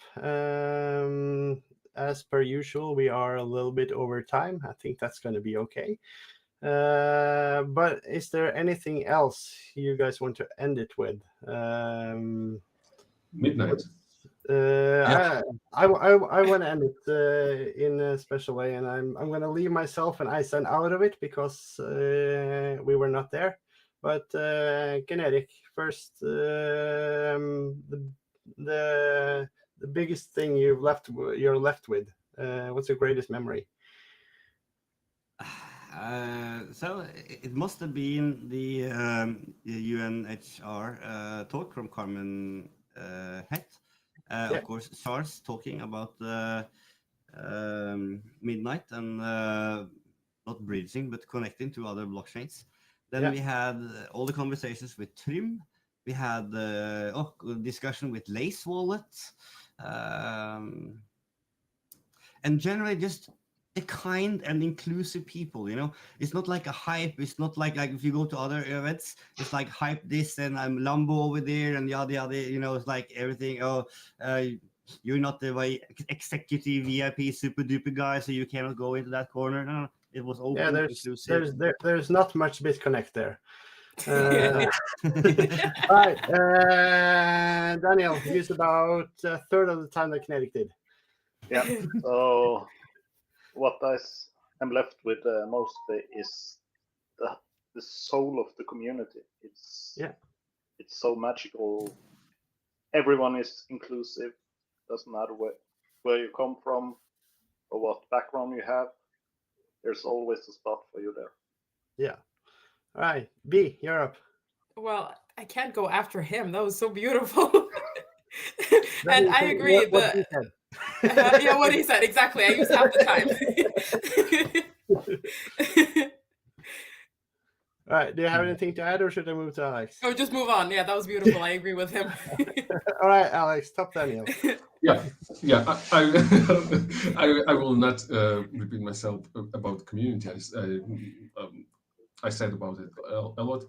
Regarding if I need to select the presentation which inspired me the most, it was the closing speech for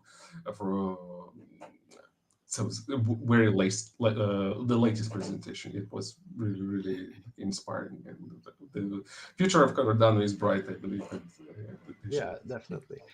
All right, I think that's a perfect way to end this talk. And I'm just, from my perspective, sitting at home and getting all the feedback from everyone beside you that attended, hearing stuff about what you guys did, because I get a lot of feedback, and I only tell you about a third of it. Trust me, you guys got noticed. And with that, I will allude to Thomas. I have to fill in something, and that is Beatrice had made up a new constitutional law in Crypto Labs and Crypto Girls that is you have to attend 2024, even though we have to carry you or something. Yeah, you have no choice. You're coming with us. You gotta be on the next one, Thomas, because you really deserve this. I am going to try my best. Oh no, we're gonna make sure of it. Trust me, it's gonna happen. It's gonna happen. We are just picking you up home. Can I go as well, please? Yeah. Oh yeah, sure, whatever. Absolutely. So if you are listening to this, Fred, Oslo next year. Yeah, please. No, it's a bit cold much then. Easier. Can you have it Summertime? Yes. Yeah, Oh yeah, that's August. good. All right, I'm gonna end it here, but it was so nice having all of you here to talk about it. And like you said, Alex, the Cardano community is thriving, and the future is bright. So have a really nice day, everyone. Bye. You too. Bye. Bye-bye.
is considered to be the first computer programmer, and her work laid the groundwork for modern computing. She developed a set of instructions for the analytical engine, a device made by Charles Babbage. Her instructions were the first algorithm written for a computer. And before I move on to the next innovator, I just want to talk a little bit about this specific Ada. I went to London about 6 months ago, and I went to see Ada Lovelace's house. And I took about 1,500 pictures of this and 3D scanned it. With the images I used as a 3D scan. I printed this one, or I had it printed. And this is one of a kind. And when this event is over, this one's going to be shipped and sent as a delayed birthday gift to Charles Hoskinson. So a delayed happy birthday to you, Charles. Yeah, and in the late 19th century, Thomas Edison was one of the most prolific innovators of his time.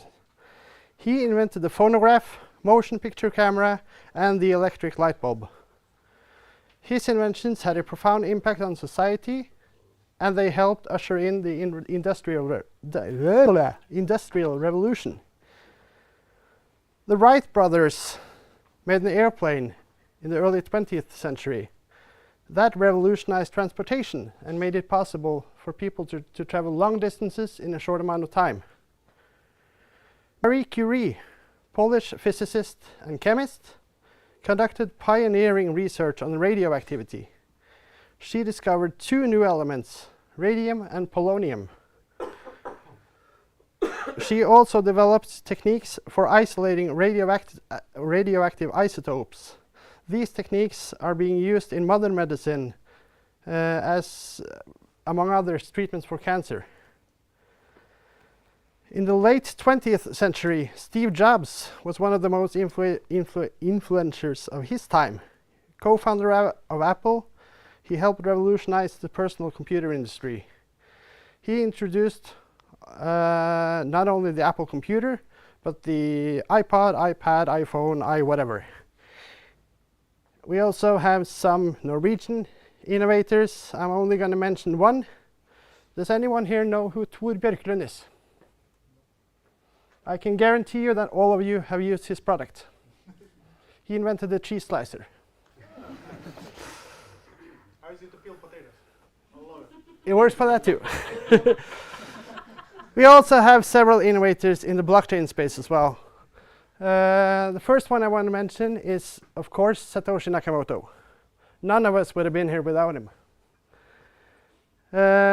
He published a white paper in 2008 to outline the concept of Bitcoin and blockchain.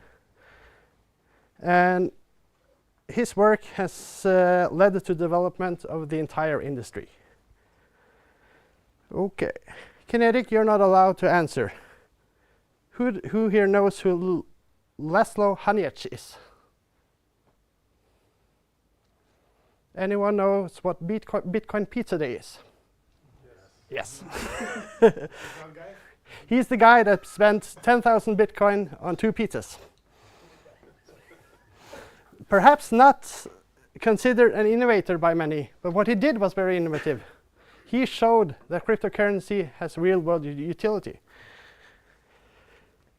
The last key innovator I want to talk about today is Charles Hoskinson, co-founder of Ethereum. He also founded some other blockchain, Cardano, whatever. And Uncle Charlie, as I and many others like to call him, is a leading voice in the blockchain community. He's also a multi-entrepreneur amongst other fields, medicine, agriculture, and education. Innovation is the key to a better future. It is what allows us to solve problems, create new opportunities, and improve the lives for ourselves and people around the world. The innovators I have mentioned today is only a handful of the innovators throughout history. Let's see. Their ideas and inventions are changing the world and they are inspiring new generations of innovators. So I want to encourage each and every one of you to be an innovator, to think outside the box, come up with new ideas on how to solve problems and improve the world. We need your creativity and ingenuity to build a better future for all. Now I would like to introduce two more innovators. I'd like Navjit from Iagon and Daniel from Fraction.Estate to come up.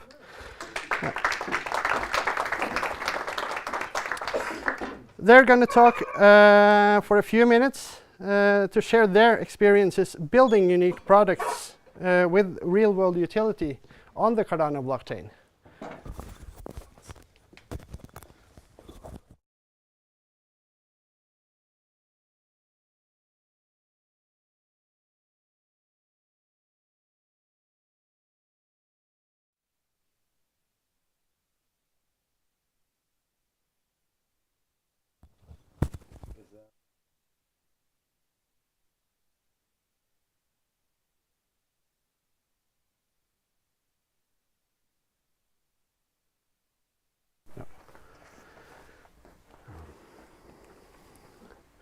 Yeah, yeah, I think it's on now.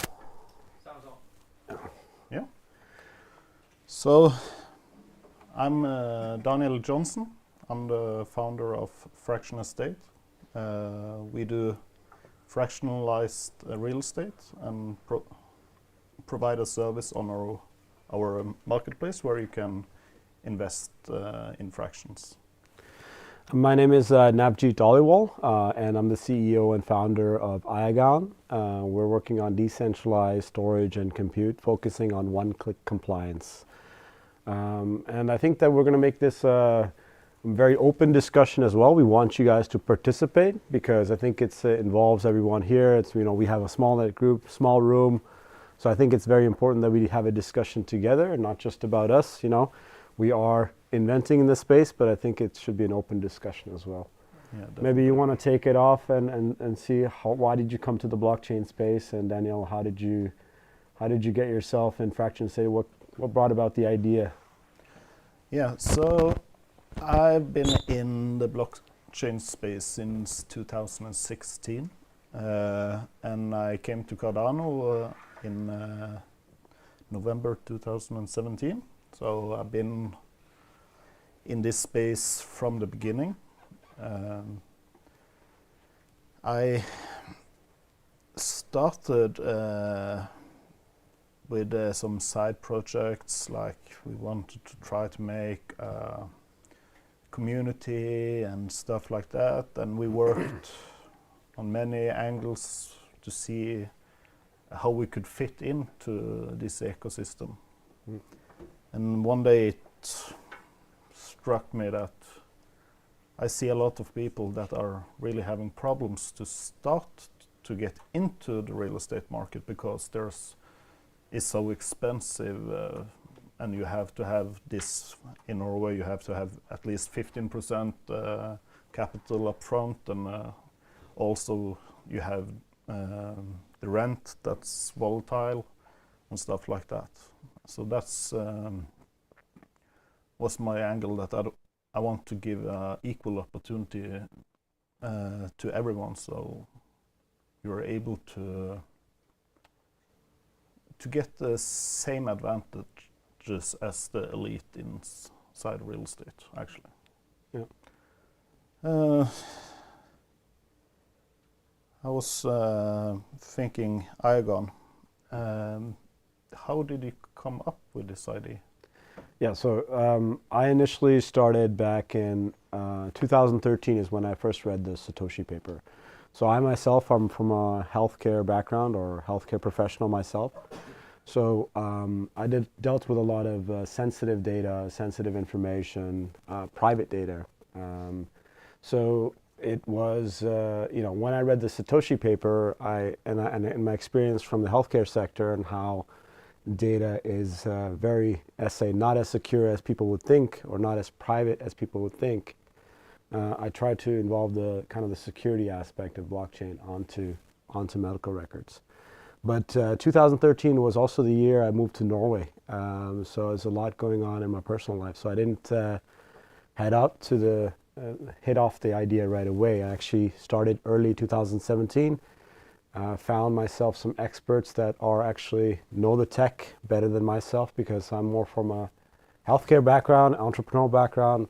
So obviously you need people that have different skill sets that you don't have, right? So it's was much harder back then, I guess, to approach blockchain community and find out who's a part of the community, right? And back then, Norwegian, I don't know if the Norwegian community existed or it was very tiny, right?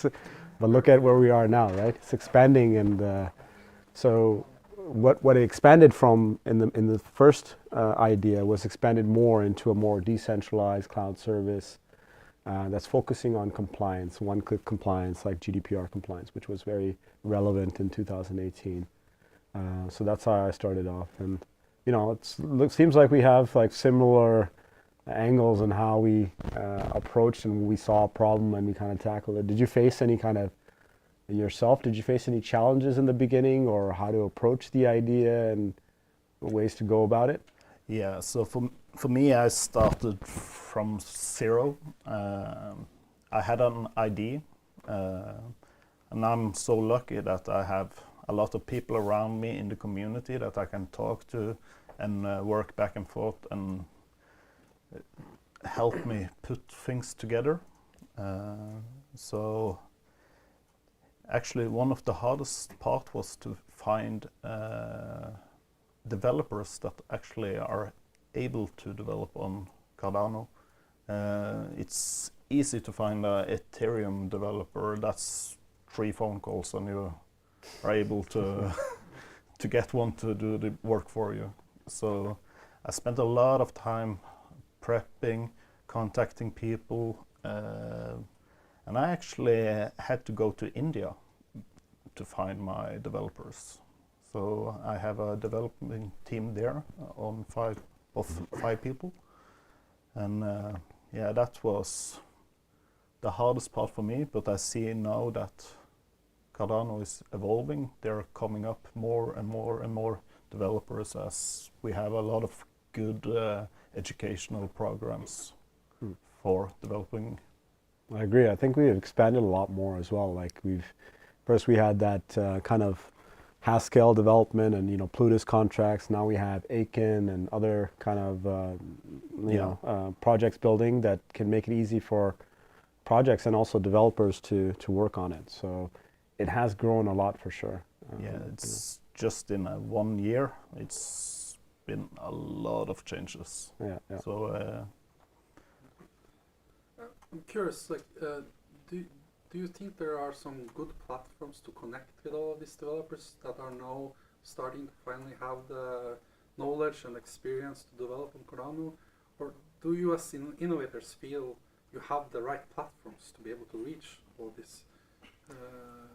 I'm just curious if this is something we as a community should be focusing on. There should definitely be a better platform. Like now, you have to know one person that can put you in contact with the next person, and that's what I said. I was so happy that I had this network since I've been so early into Cardano. But for new innovators, it's actually a bit hard to reach out. Yeah. But I would say to all of you here, if you are having one idea that you want to start with, you should definitely just contact any of the people that you see around here, and we are happy to help you, even if it's a competitor. We are not giving you all the answers, but we could put you in contact with the person you need to. Yeah. We are all, if we are going to succeed in this business, we have to work together. Yeah. And one of the things that I think I like about Cardano is that we're very close-knit, and it's a very helpful community. In terms of the developers, like we had a different route than yourself, where we actually went from Ethereum and migrated over to Cardano in 2021. So we had it, even then, Ethereum developers are actually, even though surprisingly easy to reach, but also hard to find the correct developers in building out. So it's not just Cardano facing the problems. It's any kind of tech industry, any kind of people that has to do with development. Finding the right team is very difficult. And from my experience, it's better to cut early than cut late. And, you know, and sometimes you give too much room to the developers or to the team to kind of try to get to the idea, to try to get to the right idea, try to build what you want them to build. But if you cut them early and you know that that's not the right path, that they're not developing quick enough, you have to look and try to change the whole structure of the company. And I've been unfortunate to be part of that, right? So there have been a few times where we had to like kind of let everyone go and look for a whole new team because the pace was not good enough. And Cardano is very open, like the developers now that we're working with today, if they have a problem, that you reach out to any of the developer community, and they're very quick to answer your questions, very easy to solve. Even Aiken is not a well-known programming language, right? It's fairly new. I mean, it's well-known in Cardano, but not outside of Cardano. So even then, they are very quick to respond to projects that have some questions or answers, right? Or you need answers to. So what did you think in terms of, like, I think to answer your question, Eystein, I think it's important that we build some platforms that are easy to come into, even from outside of Cardano, so that you know that there's more knowledge about Aiken or other programming languages, because you don't have to just develop on Haskell, right? And which is the kind of the thinking right now outside of Cardano, right? That you need Haskell developers. Yeah. But how did you approach after you got your initial problems out of the way? How do you approach your funding and building out there? Yeah, so I've always been about fairness in the system. So the way we are raising funding is through a token. That will be our utility token on the platform. And at the same time, we are also providing liquidity to the DEXs. So people are able to mint the token on our website, or they could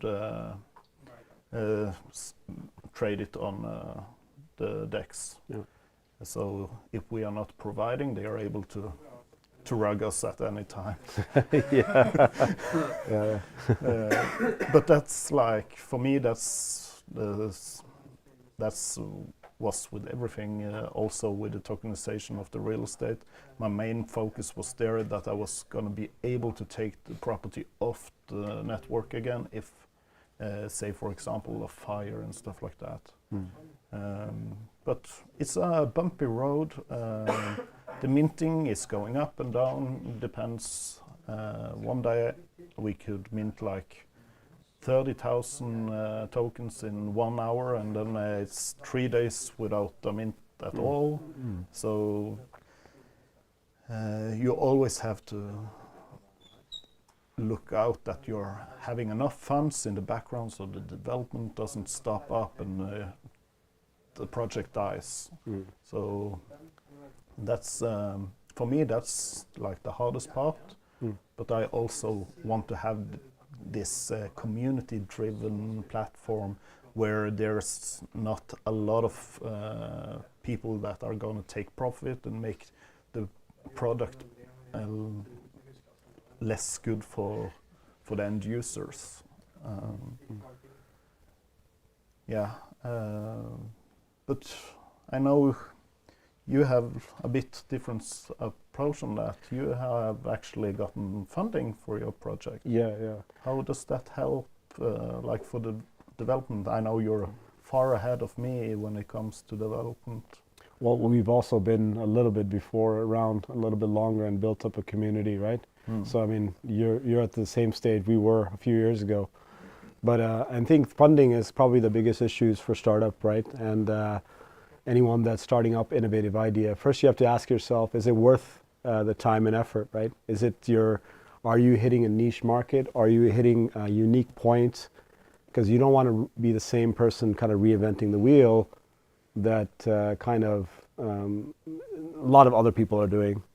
So we took a different approach in that sense early on, because even though it's a Web3 community, open source, we went for a patent in 2018. So we focused on, you know, protecting our kind of a groundwork, because we knew that's going to cost a lot of money, a lot of time to build out the project.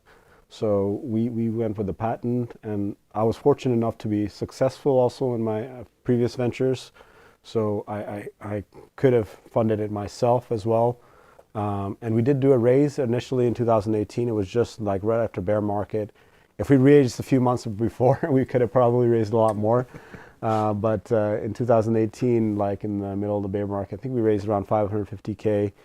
And then in 2021, we raised about 3.6 mil, which was much more than we expected. Actually, much less, but it sold out. So it's a good experience, because now we have both kind of the 550, which was more public round, and the 3.6, which is VC round.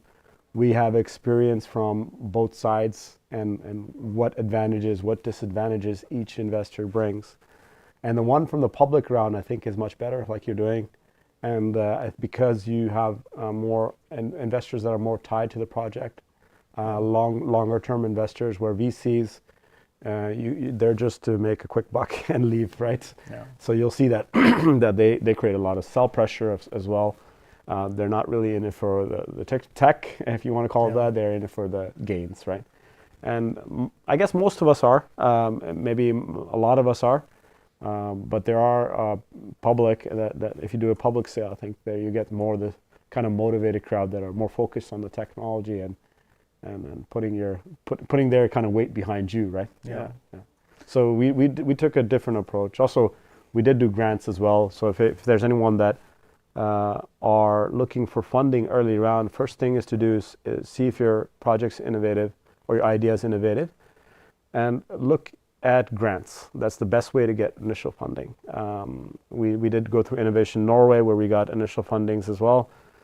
Even though it's not too much, it does help like kickstart something, right? And now Cardano has a great platform, I think, that we should definitely look at, even though it's not great at the voting system yet. I mean, hopefully this round is better. They are actually doing stuff. Yeah, but it at least works, and it kickstarts up a lot of great ideas. I mean, there's been a lot of great projects coming from Catalyst. Yeah, definitely. And a few stupid grants as well. Yes, for sure. Yeah. Then, Sorry, I have so many questions, but how do you protect your ideas during all of these grant applications? Like, as an innovator, are you not afraid that your idea will be taken? Like, any advice to give on that type of process when you're applying for these grants?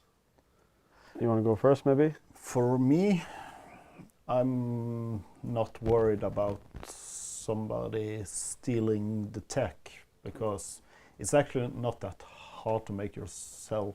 It's a lot of hours in developing, but it's not like revolutionary tech. We are using the stuff that's already there and make it our own. So a lot of people can do it. If you're tech savvy, you have the time and you have the money to do it, you can make it yourself. And we have some competition, like in the US, you have Whimsy, Eddie from Platypus. They are doing something similar there. We have, I think it's 2 or 3 companies as well in Europe. Realize is one of them. I don't remember the name of the second one right now, but I met a lot of them in Dubai as well at the summit, and we were sharing ideas. I love that. We don't hide it from each other.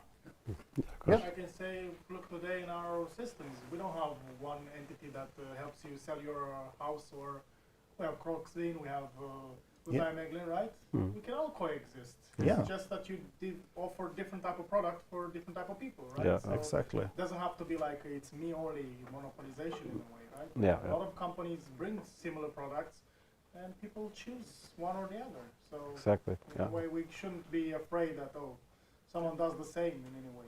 Yeah. Although we've seen some projects dying, for instance, in the NFT was CNFT, and they were so lagging behind, and then JPEG Store came and like crushed them because they offered something much better and quicker than they could ever develop. And that's also something that sometimes it's a risk because someone can come and crush you. Exactly. Take your whole funds away, or your lunch, so to speak.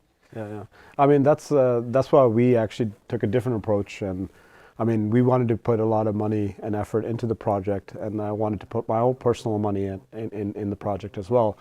So before I did that, I'd have to be sure that, you know, this is a long-term kind of thing where I get some adoption and get some, because it was also unique in a sense that how we built up a project and the innovation behind it was unique, and that's why we went that route for the patent. And not to say that's the wrong way or a good way, but we just took a different approach, and we felt that there was a lot of copycats around that time doing some similar stuff, right? Not similar to ours, but we knew that there was other industries trying to copycat each other. Sometimes it just depends on how much funding you get, right? And you could be a small project or a big project, but if a bigger project has more chance to succeed if they have so-and-so funding, right? I struggle a little bit to understand what you exactly offer, like data security for companies. Did I understand correctly? Because I have a little, if you could explain me what you guys actually do. Yeah. I kind of didn't understand. So what we do is we do something similar to IPFS or Arweave if you data storage. So we decentralize data in a secure way. What we do is differently from them is we learn the behavior of the resource providers. So learning the behavior of each node in terms of different variables like performance, availability, location, which is important for example, GDPR compliance. So we take those variables into account and match them with the user's need. So especially targeting the Web 2 industry where they want to have compliance and they're focusing on compliance, we provide them one-click compliance, which is very unique selling point. Yeah. So what do you mean by I don't know this term, one-click compliance? What does it mean literally? So more like ease of use? Ease of use, yeah. So one-click compliance meaning with one button you're compliant with certain regulations in whatever country or whatever, where you're from, whatever region. Sort of, you know that if you use this platform, I'm set. So yes, you don't have to pay for audits. You don't have to pay for all these other things, that legal fees and all that. You're compliant by structure. Yeah. Is that done? I think we have reached the time limit. Yes, we have. Was there any more questions or? I have one more question regarding to you. So if I understood right, because I think here in Norway, I know a lot of my friends, they're investing in anyway, buy an apartment, but as an investment rather than a place to live, right? They see it as a good investment. So basically that's what you're kind of targeting and what people actually want to have as an investment. Right? Yeah, so we will work as a property manager actually, and the token holders or the NFT holders will be like the owners.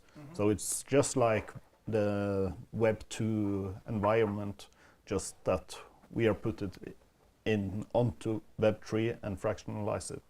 Correct. Nice. All right, thank you guys. Thank you very much.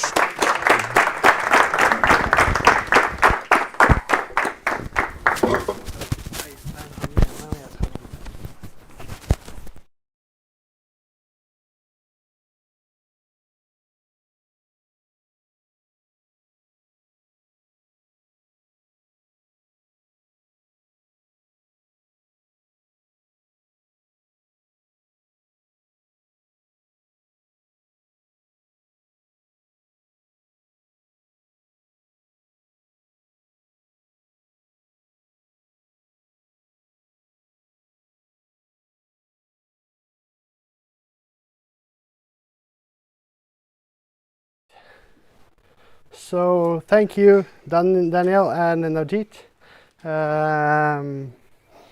We're still not done with innovation, and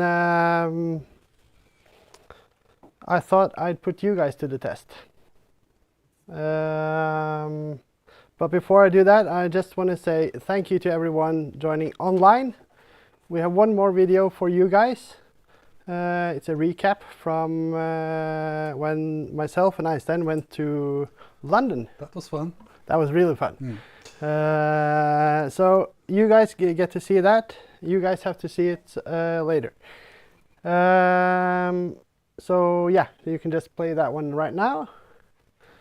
And for everyone here, what we're going to do now.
Hello, everybody.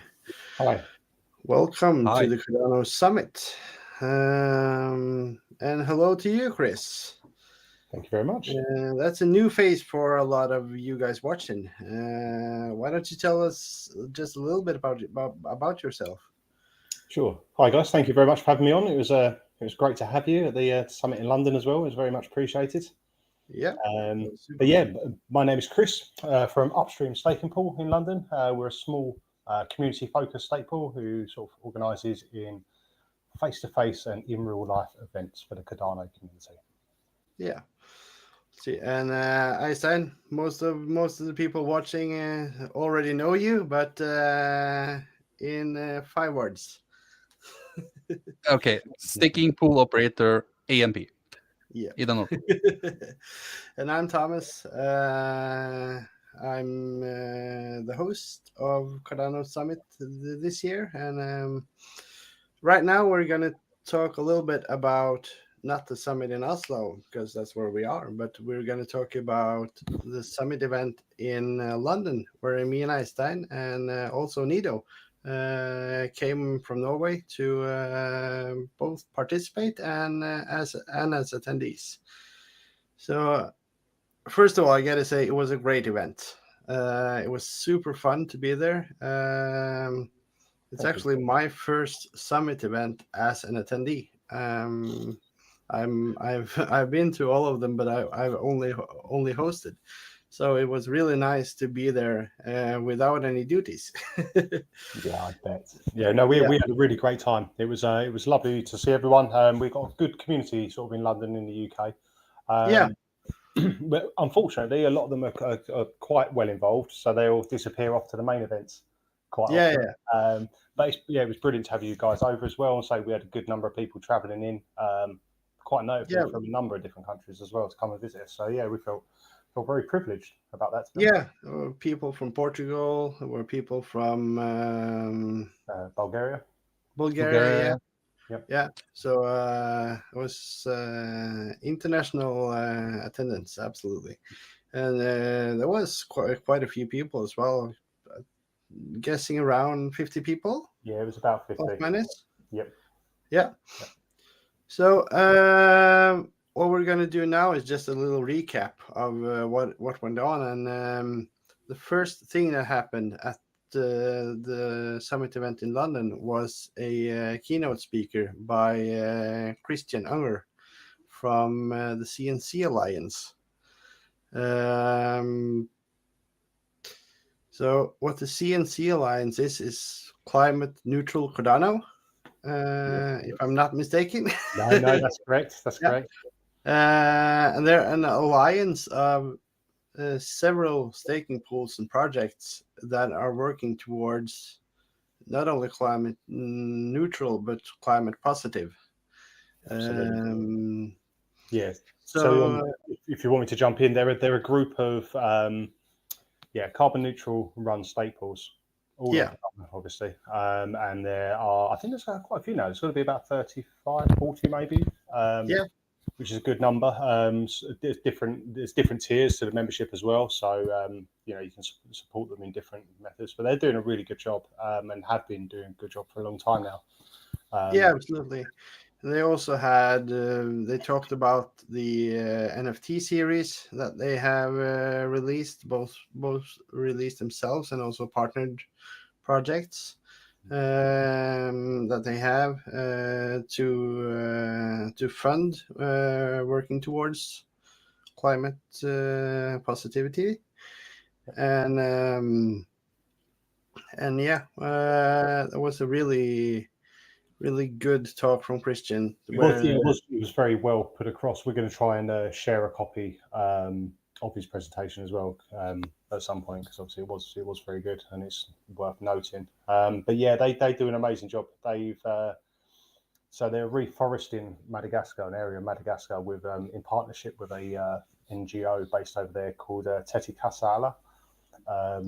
And it's not just reforestation. It's a community approach to re-educating the local population and the farmers as to like the most sustainable agroecological version of farming they can do in the area. So they're foresting with the hope of improving the soil structure, but also not just putting trees in there. There'll be a variation on fruit trees as well, so it supplies crops back to the farmers themselves. And then they're also looking at sort of like techniques of companion planting, so they can plant other plants as well as the trees to really make the most of the land and give the farmers a decent income from the area that they have. But obviously all recorded and all funded by Cardano or on Cardano. Yeah, it's a really good project they've been doing. They've just closed up their ISPO 2 months ago. They've done really well in that. They've raised a lot of money for the project, and I think everyone's very pleased with how it's gone. Just looking forward to what they're going to do next. And they also, what they will do next is, or at least one of the things that they're doing next. Christian mentioned, teased a little bit. They are making a documentary about what they're doing. They've hired or partnered with a professional documentary maker, and that will be there for, I think he said 3 weeks. Yeah, I believe so. I think he may have just got there at the moment. I know they were talking about trying to have it released, documentary released in the new year. Yeah. But yeah, so that's John. I spoke to him before, John. I can't remember his surname, but he worked with Empower in America as well, doing documentary filming for them. Yeah, he did something with Empower. So he's just jetted over to Madagascar, go and then do some filming over there for the CNC team, and then hopefully next year we'll have a nice little documentary, really sort of showcasing the work that's been done. Yeah, talked a little bit after the presentation with Christian, and he also said that it will be able to mint. So thumbs up for that. And then after that, we had an SPO panel. Thomas, before I move on, like one thing that made impression on me was when they talked about transparency and how they actually collaborated with a smaller charity and a small organization because they were willing to do all of this on the blockchain. So this is so cool to see. Like I am doing the Kiva, we're doing that off the blockchain, but like ideally we want more and more of these projects to be transparent, be on the blockchain. You can see exactly where all of the ADA goes. So hats off to, I think it was Shift Pool, Chris. Yes, he was from Christian's Pool, Shift Pool. Yeah. So that was really cool. I just wanted to add that bit. Absolutely. And then we had an SPO panel, and I said you just said Shift Pool. So Christian, he was part of this panel as well, representing Shift Pool. Let's see, and then we had representatives from MIDA. Yes, that was Martin. That was Martin who travelled in from Bulgaria for MIDA. Martin, he was also representing the XSPO, extra small. Yeah, and then we had, of course, Eystein from ANP. Let's see, I don't have the name here. It was John from Fluid Pool. John from Fluid, yes. And you had you from Upstream. Indeed. So since both of you were part of this panel, I'm just going to shut up and let you guys talk about it. It was it was really interesting. I was lucky enough to be on the staple panel at last year's London Summit as well, where we had another great variety of staples. It really is good just to be able to hear and get everyone's different perspective. Different sides. Struck me. Yeah, it was so varied. The panel, that was really awesome to see. Sorry, one second. Yeah. Sorry, my laptop was trying to turn itself off. But yeah, no, to see the variety of pools and the sort of difference in approach, but also quite a common theme or amongst the pools, regardless of size and sort of the amount of time they've been in the game. Is even though it does vary slightly, there was still a nice overlap between all the pools. Everyone's in it for very similar reasons. They're just going about it in slightly different ways, which I thought was quite nice to see. We try. Yeah, I absolutely agree on that. Yeah. And so we try not to get too deep on the technical side of it at the SPO panels at the summits. You don't want to, probably depends on the audience, but yeah, don't want everyone nodding off before lunchtime. Will this panel also be? No, everything got taped. So will there be a video about it for those that are interested? I believe that is the plan. I think Dave is our videographer. He will be frantically editing away at the moment. Yeah. He shot off a little bit early after the summit. I know he wanted to get back and get a head start on a couple of bits. So yeah, hopefully any time now should be fairly imminent. Yeah. That's good to hear. Let's see, and then we had a lunch break after that, and it was excellent food, by the way.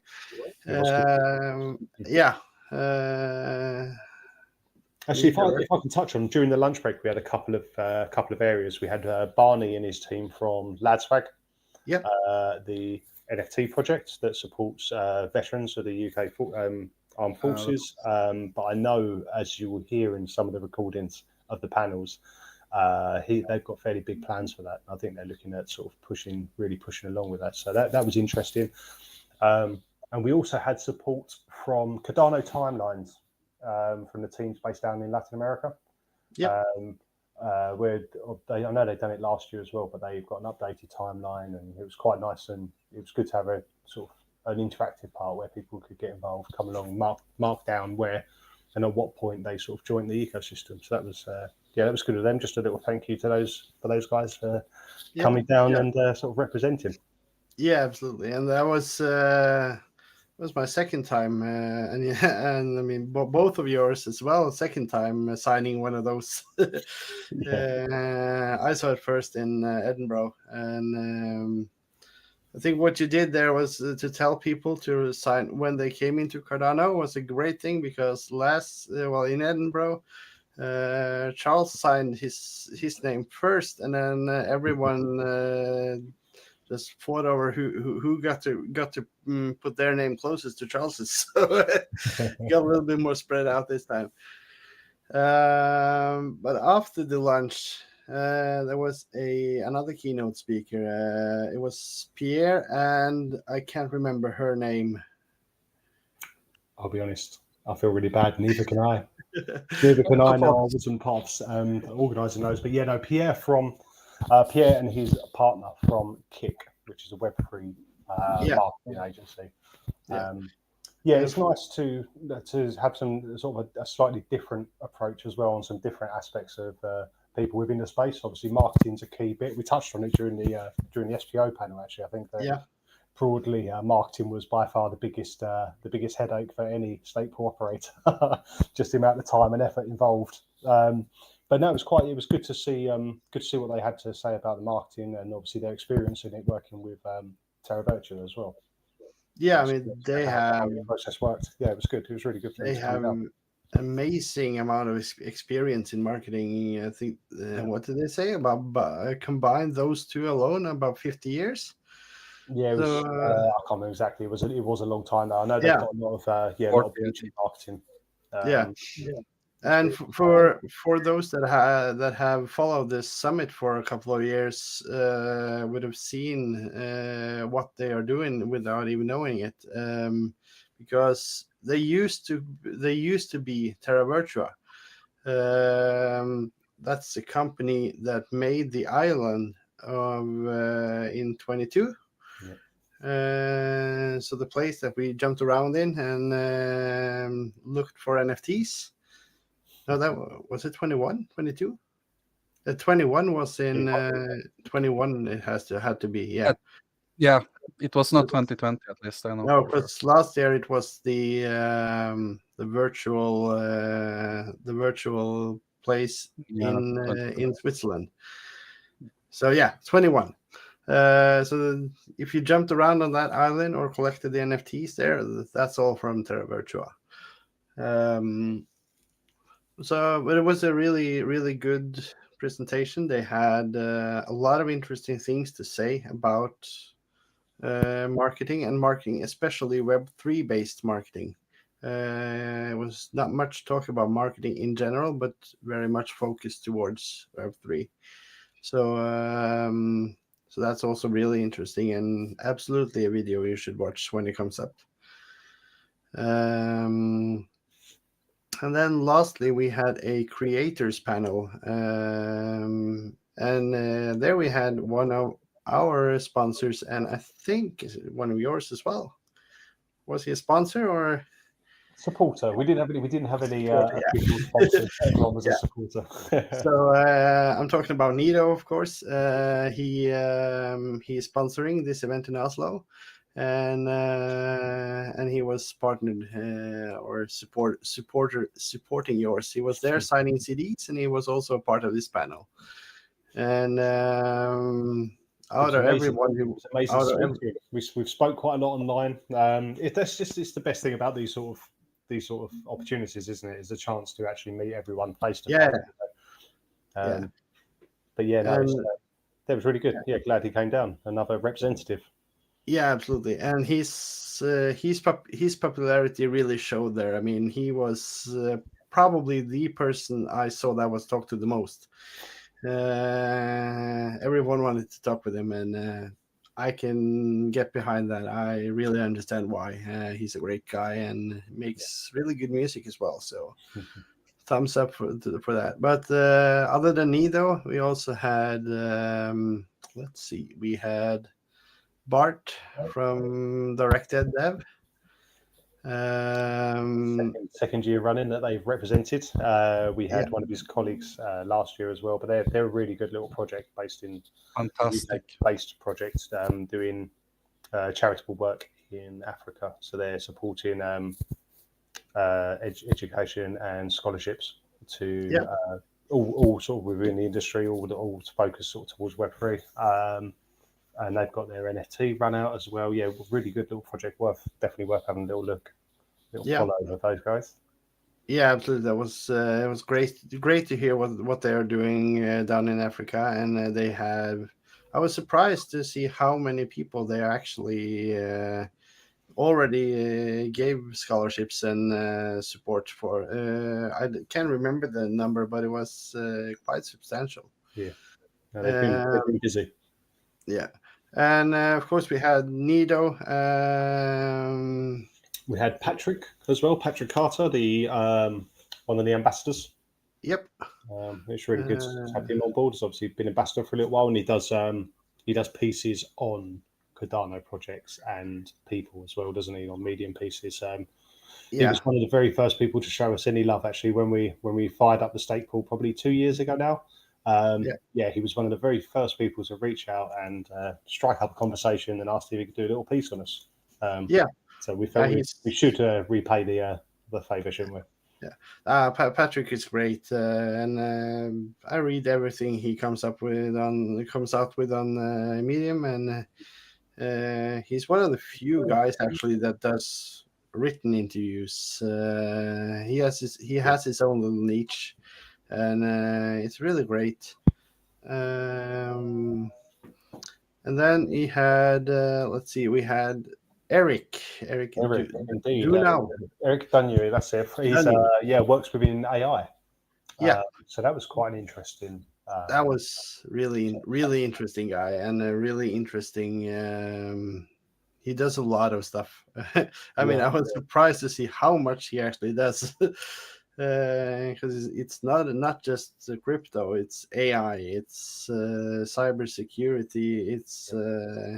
That's really interesting. There's always a good conversation with Eric. Whenever we bump into him at any event, you can always have a good conversation about that. Vast amount of knowledge, it seems. Absolutely, whole range of subjects.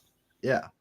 Had a good talk with him in the lunches, and he's a very knowledgeable guy, and that is great. See, and we also had someone representing Ladswag. Bjarne. Yeah, Bjarne from said Ladswag, Christopher here, but it was Bjarne. Yeah, and you already touched upon what they are doing, but just to refreshen it a little bit, they are an NFT community, or NFTs project with a great community, and they are supporting. Was it veterans for the armed services? Which obviously Bjarne served himself. I believe he's got the military cross. I believe it's quite a high leveled. But he's a great guy. They put a lot of effort as well into the day. Obviously, they had the stand as well. I know there was a lot of travelling and a lot of plans were worked on to make sure they could get there and do what they did. But it was really good to see them. Yeah. And I actually noticed something, to me at least, was fun, because he mentioned, you probably know the name, was the veterans organization that he mentioned. Royal Legion? Yeah, Royal Legion. And when I took the train back to the airport, when I went to the tube station, I saw someone sitting there selling pins for that organization. So I was like, that's the one.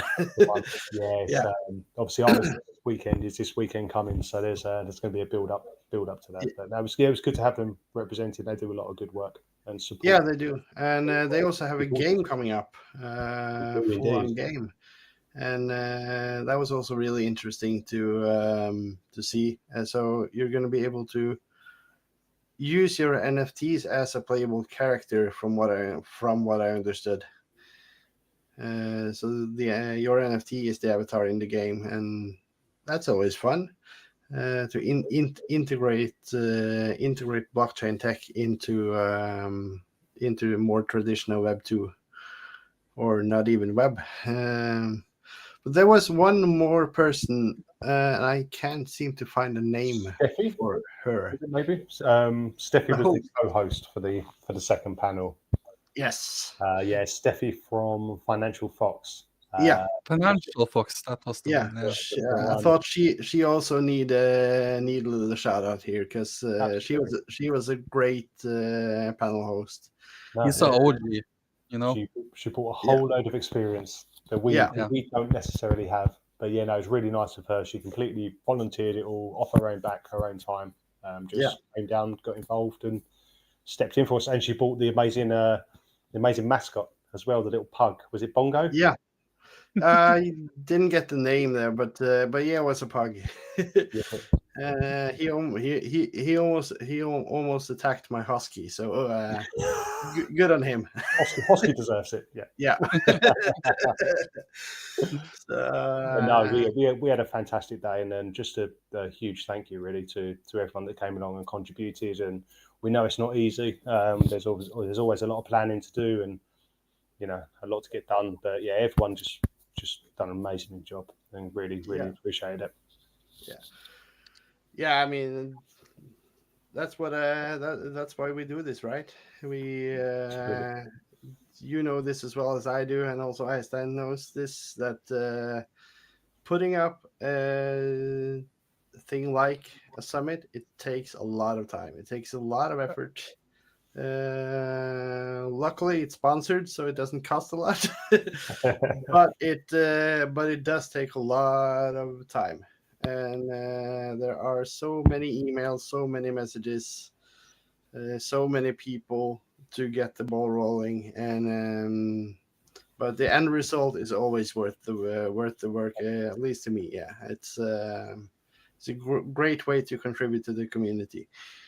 And that was a common thread in all of the discussions as well, like the strength of the community. It was in the creators panel, it was in the SPO panel, and like I was so happy I could finally meet people I have talked with on the internet, like John from Fluid Pool was amazing, and yeah, I'm just really grateful for the time there, Chris. So I appreciate having us. Absolutely our pleasure. Thank you for you guys put so much effort into. Obviously, both of you. I know. Eystein, you made a little bit more of a trip of it. But I didn't believe when I was chatting to Thomas and he said that he was flying over in the morning and then shooting back on either the next morning. That was it just goes to show how much effort people put in. So thank you both for that. Yeah, I mean, for me, it was just a short trip. It's a 2-hour flight, so for me, it's not a big deal. I mean, Eystein, he had 3 hours more than me each way almost. So, or 2, yeah. So even more than that. I'm in the wilderness, but that's all good. Yeah, he lives up there with the polar bears. All right. I see now on my clock that we've spent the exact amount of time that we should. So I think that's a perfect way to end this. Thank you so much for joining us and talking a little bit about the summit in London, Chris. Not at all. It's been fantastic. Thank you for having me. Yep. All right. Have a good day. Cheers. Bye. Bye-bye.